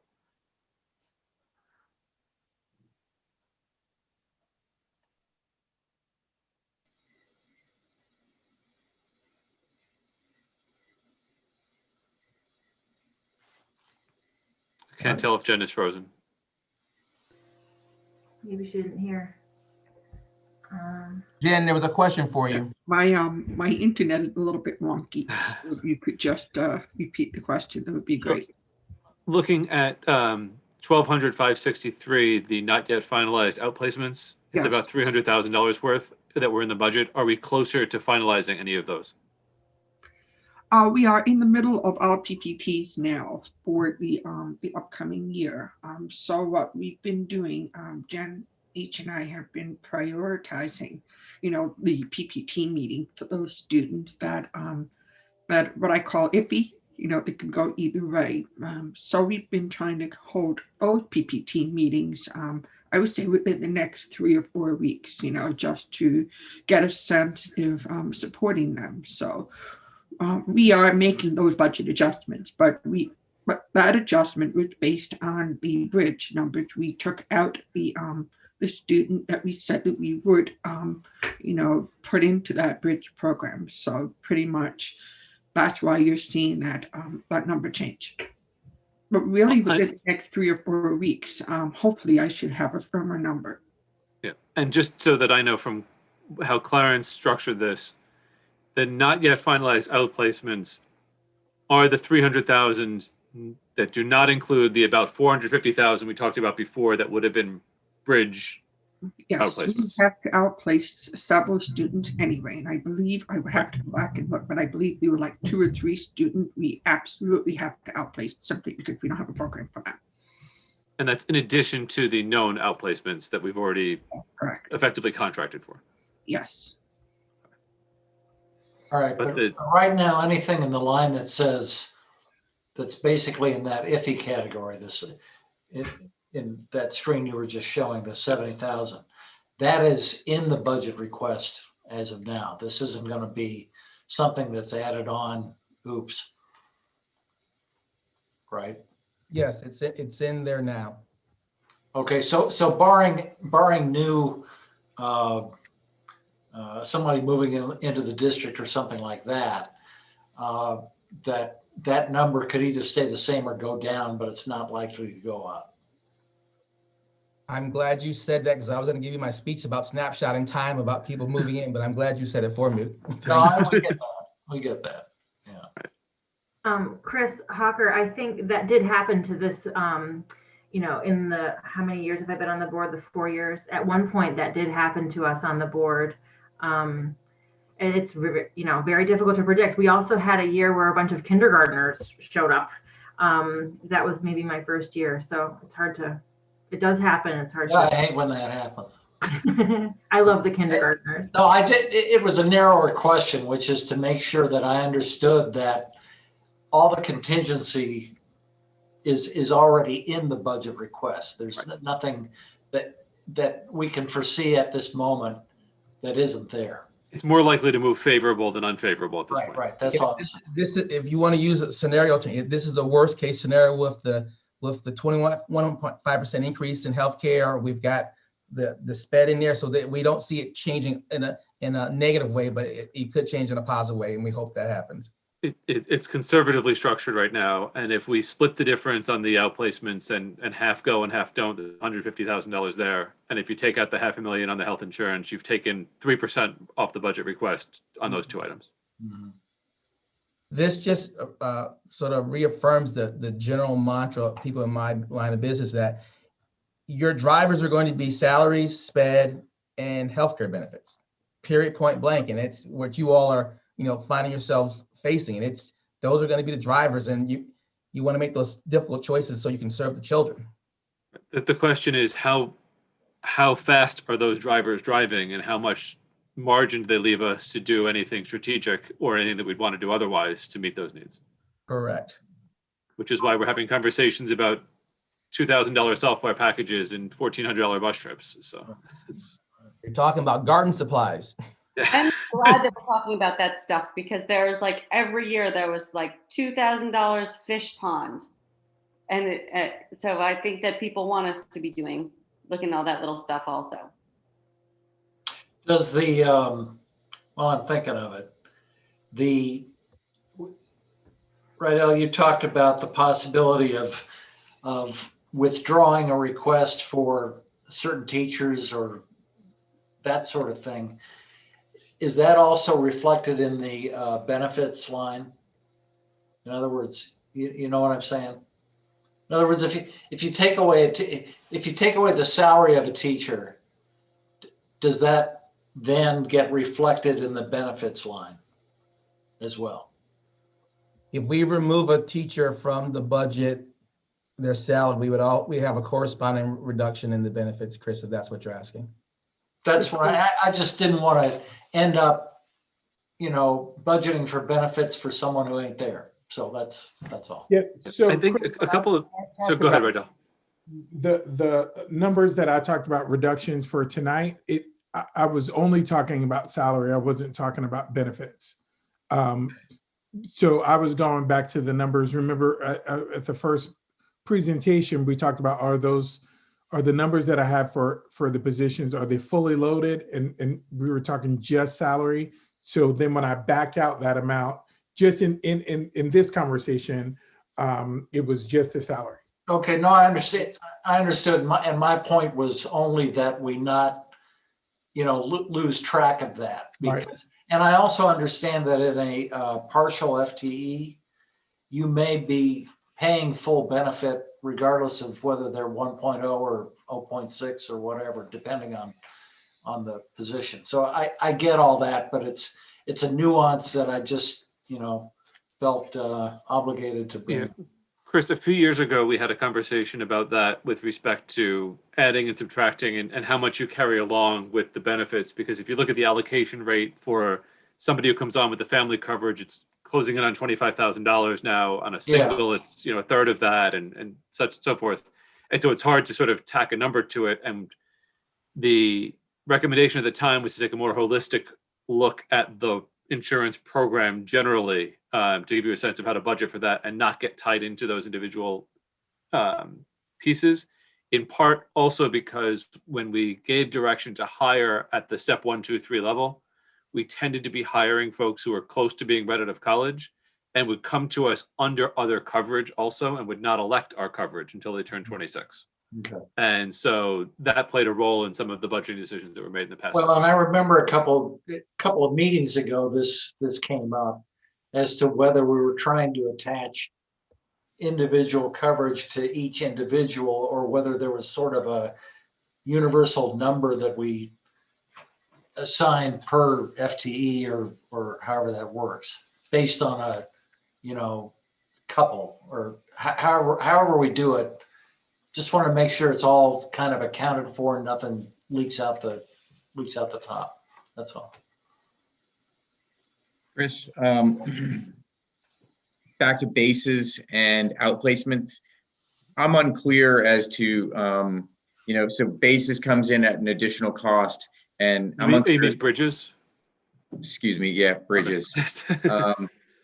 Bridges comes in at an additional cost, and I'm unclear if it has already been offset by, a reduction in outplacements, or if that's aspirational for the future being next year or future being 2 years from now.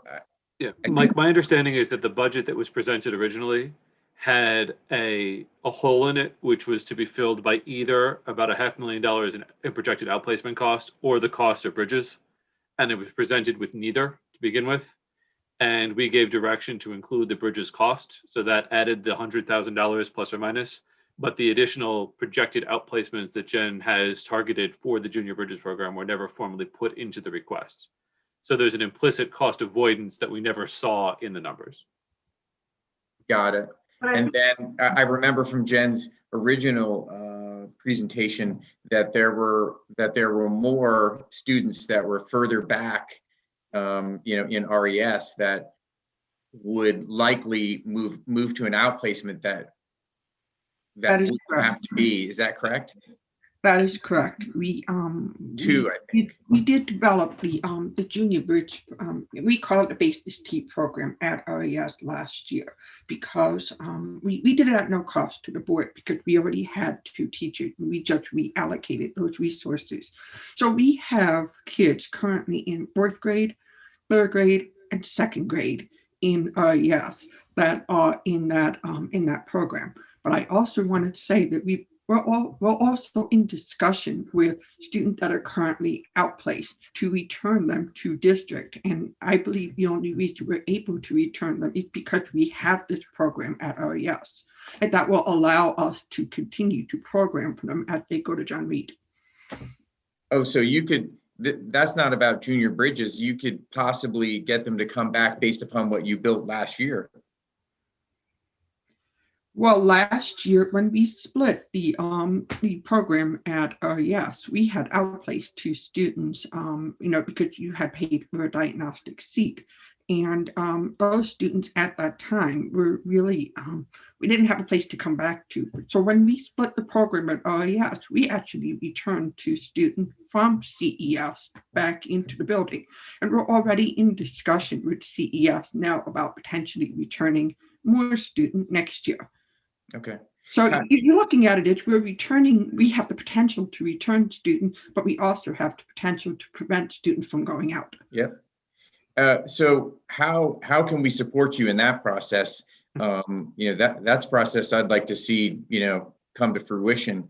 One, how do we support it? Because I view it as, if you're outplaced, it's because we don't offer it in-house. But when we offer it in-house, I'd like to see you have plenty of support to bring folks back as soon as possible.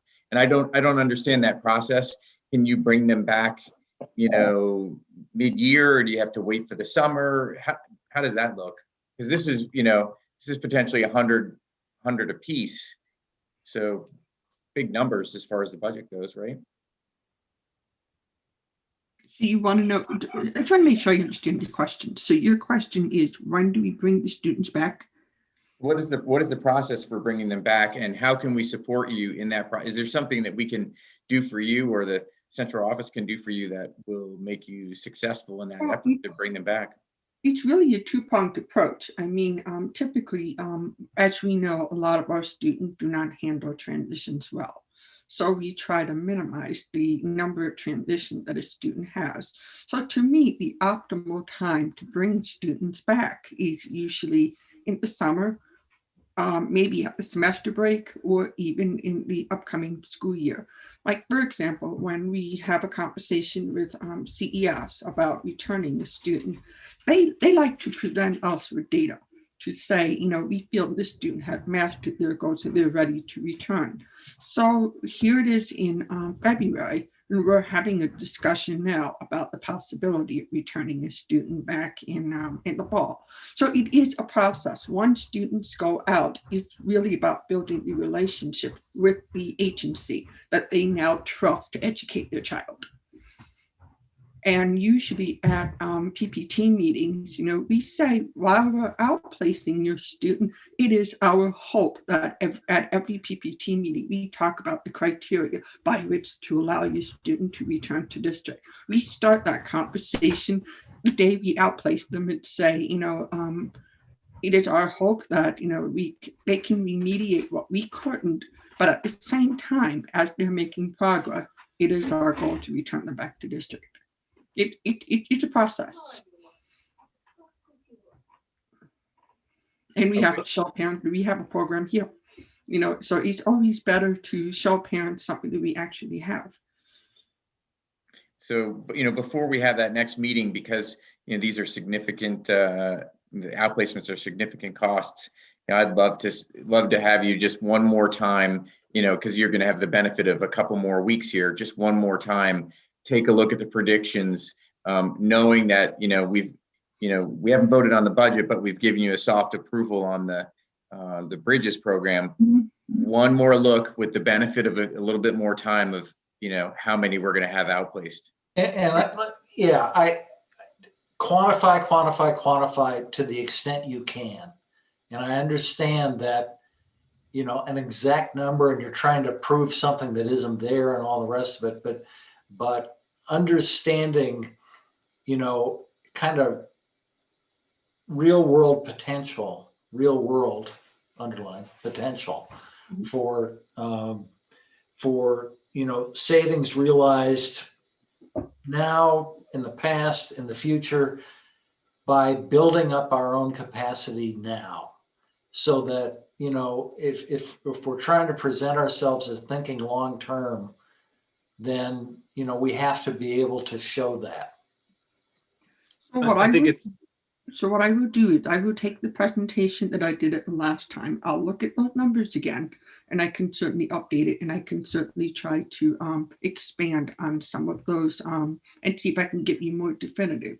But what I can tell you is that the student that we have projected as potentially going into those programs, I can say I would say about 85 to 90% certainty that if we do not have a bridge program, we will have to outplace them.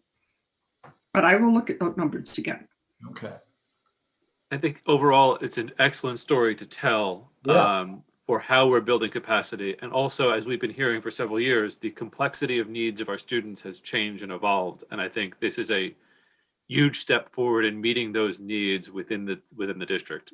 It saves money, it keeps our kids with their peers. That's it. It's not just savings, it's bringing them home to be with their friends. Right. No, it's all of that. And it's also because we all do it. Board of Finance does it. We say we don't, but we do, which is every year is like the standalone only year that is ever going to happen.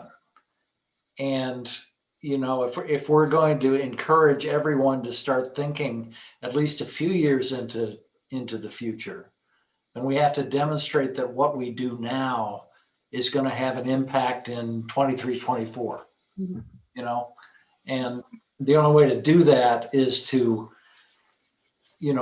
run some real world projection, even if it's like low, high base kind of, projections. One of the things that I always have to look at is I have to look at the pipeline. If we're going to build a program at John Reed, I always have to look back and say, what did our pipeline look like? Social emotional needs of students, to me, is a little bit concerning. I'm getting more and more referral at a much younger age for students who are having difficulty accessing the curriculum, as young as kindergarten, pre-kindergarten, or even first grade. I mean, these are our youngest learners, and this is the time we can really turn them around.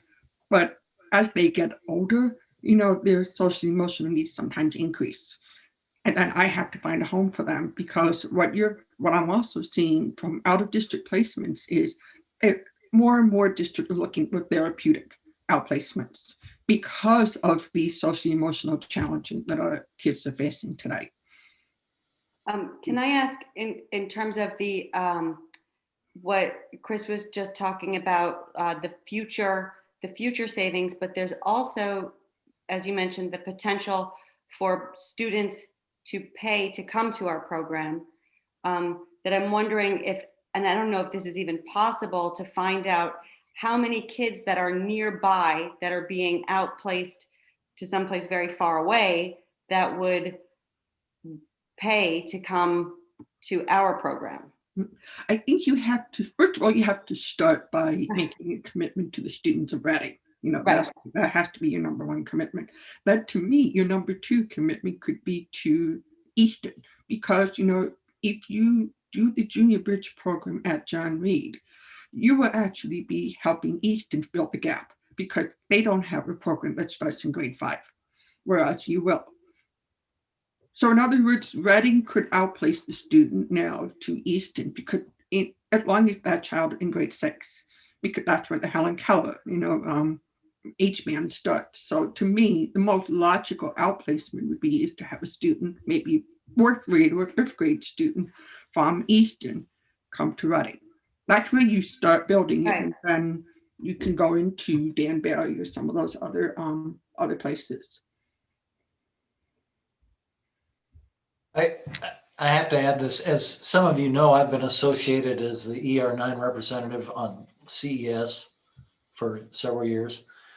And this is anecdotal, but I'll bet it, hopefully it's no longer true, but as of a couple of years ago, I remember the then executive director talking about how usually midway through the second half of the year, sometime in the spring, they'd get an influx of kids being outplaced because the year was almost over, the weather was warming up, and in certain districts, it was like, we just don't want to deal with these kids anymore. Send them to CES, to let them finish out the year so we can end the year. We don't want to be that district. No, we don't. I mean, that's just horrible. We do not want to. Chris. Speaking of CES, when we build junior bridges, I feel like we're starting to compete with CES, while at the same time we're relying on their expert opinion of our students that we want to come back. We're relying on them to say, yes, they should go back home, at the same time that we're competing with them for students. I don't know, is there a conflict there?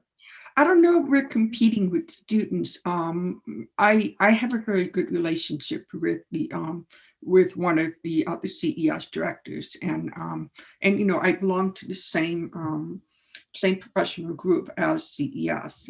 CES prides themselves in being a resource to the school districts. CES really is committed to working with the school district to return kids back into their home environments. So I have to say that, CES says, we serve at the pleasure of the district, and they know that the least restrictive environment is in a homeschool setting. So so I don't see it as a competition. They're trying to fill a gap to support the Mike, I know what you mean. I'd have to, from what I know of it, and mostly it's just from longevity, because I've been around there now for like 5 years or something like that. That I really think that's their goal.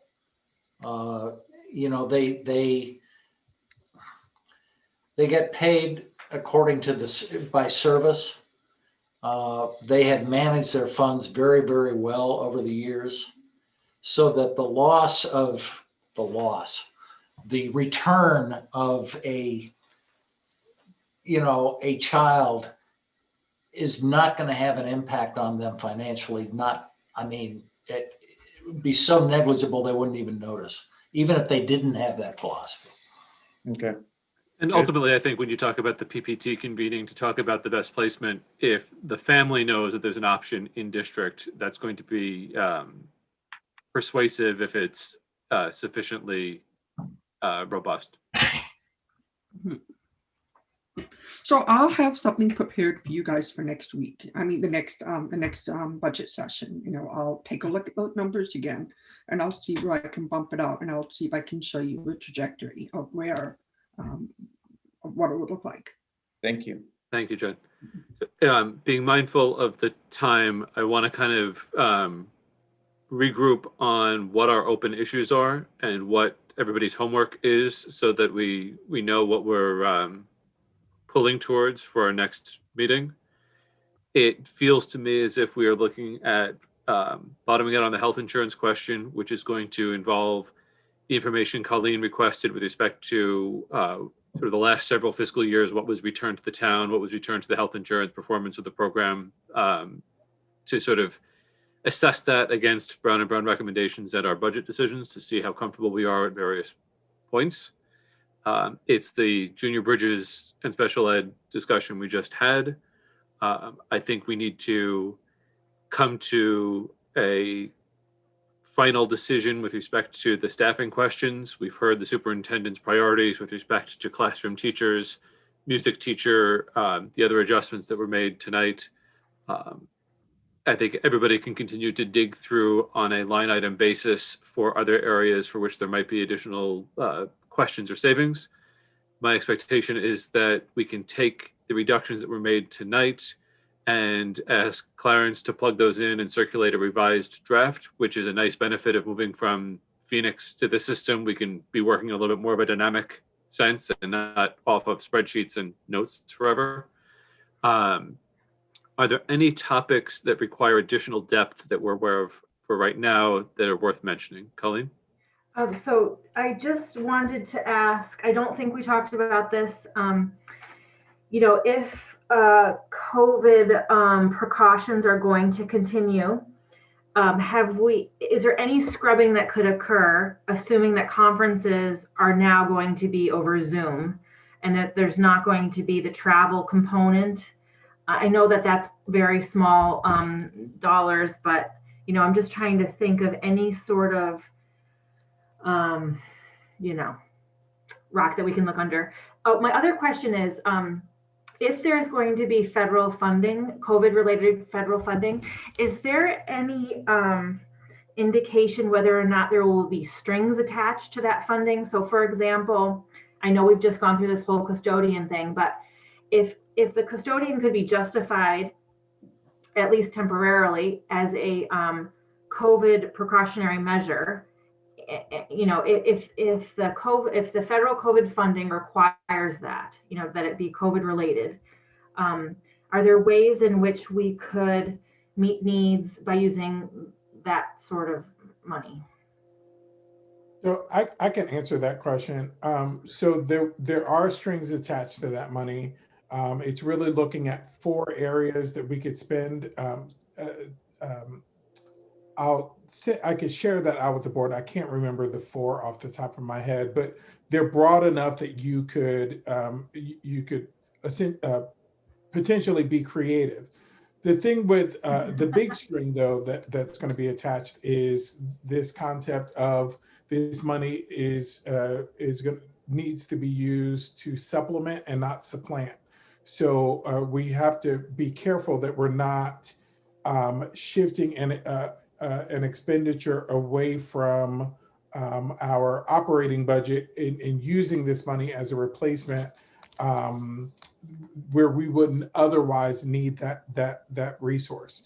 So we had some conversation about this actually just this morning in a superintendent meeting. I anticipate sometime next week getting some additional guidance from the state as far as clearer expectations around what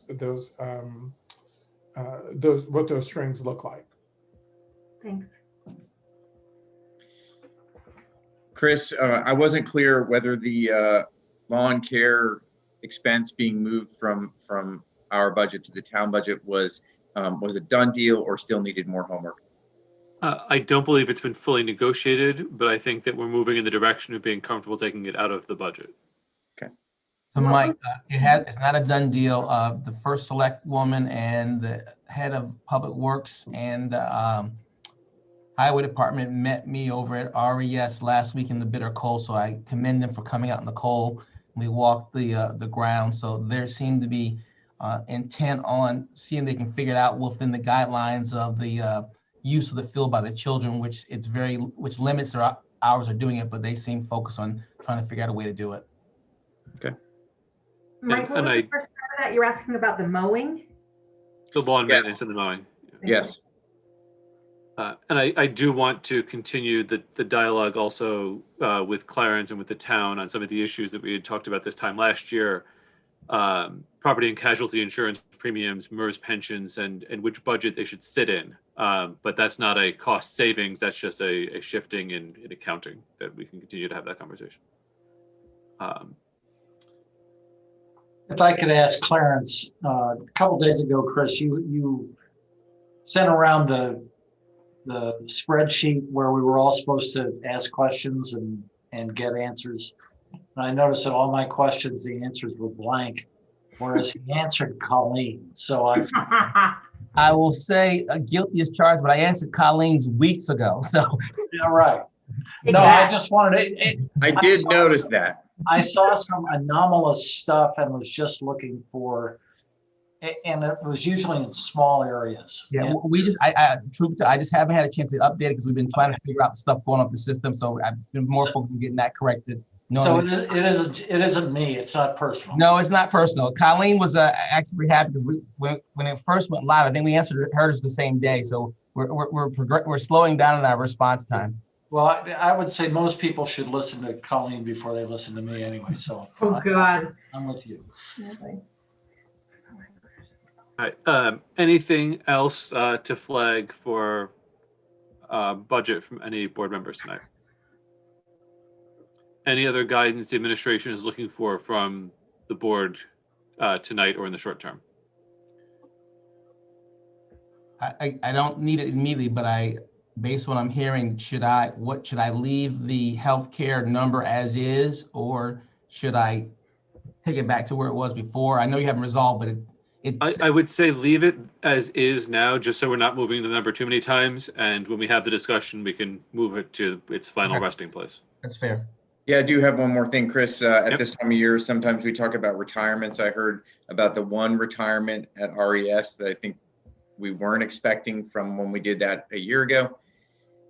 If there are any more retirements, because they do, mean a lot from a financial. They have an impact. Standpoint. Yeah, they have an impact, right? We've had some folks who are indicated they're considering it, but I don't think it's been solidified yet, so we don't want to disclose it yet until they confirm it. Okay, thank you.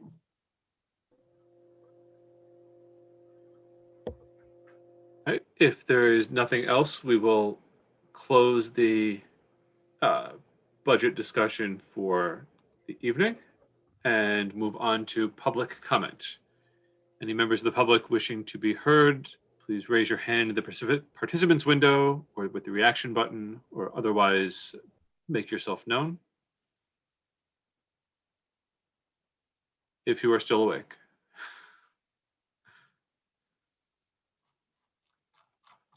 Going once, going twice.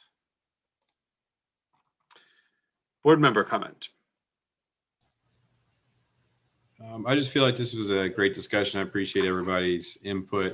And I really think that this Bridges program is really can be a solid accomplishment for our schools in our town. And I'm hopeful that we can really make it happen. Thank you, John. Other board member comment? I would just note my appreciation for everyone for their conversations tonight and earlier this week, and particularly thank Chris and Heather and Phyllis. This is our fourth night together on Zoom this week, and it's been a heavy lift, but I appreciate your time all through this week getting us to where we are. Signposting going forward, we have a tri-board meeting on Monday to resolve the central office budget. And then we are scheduled to reconvene on March 2nd for our regular March meeting, which, if all goes according to plan, ought to resolve in a vote on the operating budget for next year, as well as the appointment of our new permanent John Reed Middle School principal. So that's the direction that we're headed from here. And Do you thank happen you to all. know, Chris, whether the tri-board on the 8th is at 7 or 7:30 or what it is? I haven't seen it. It was going to be 7:30 because Region 9 might not have met tonight, but might meet on Monday. I think it's still going to be 7:30. I don't think the agenda has been formally posted yet, but I would circle 7:30. Okay. It's the difference between dinner and no dinner. So. All right, if there's no other board member comment, we'll look for a motion to adjourn. Motion Heather, to adjourn. second from Mike. Any objection? Seeing none, we are adjourned at 9:52.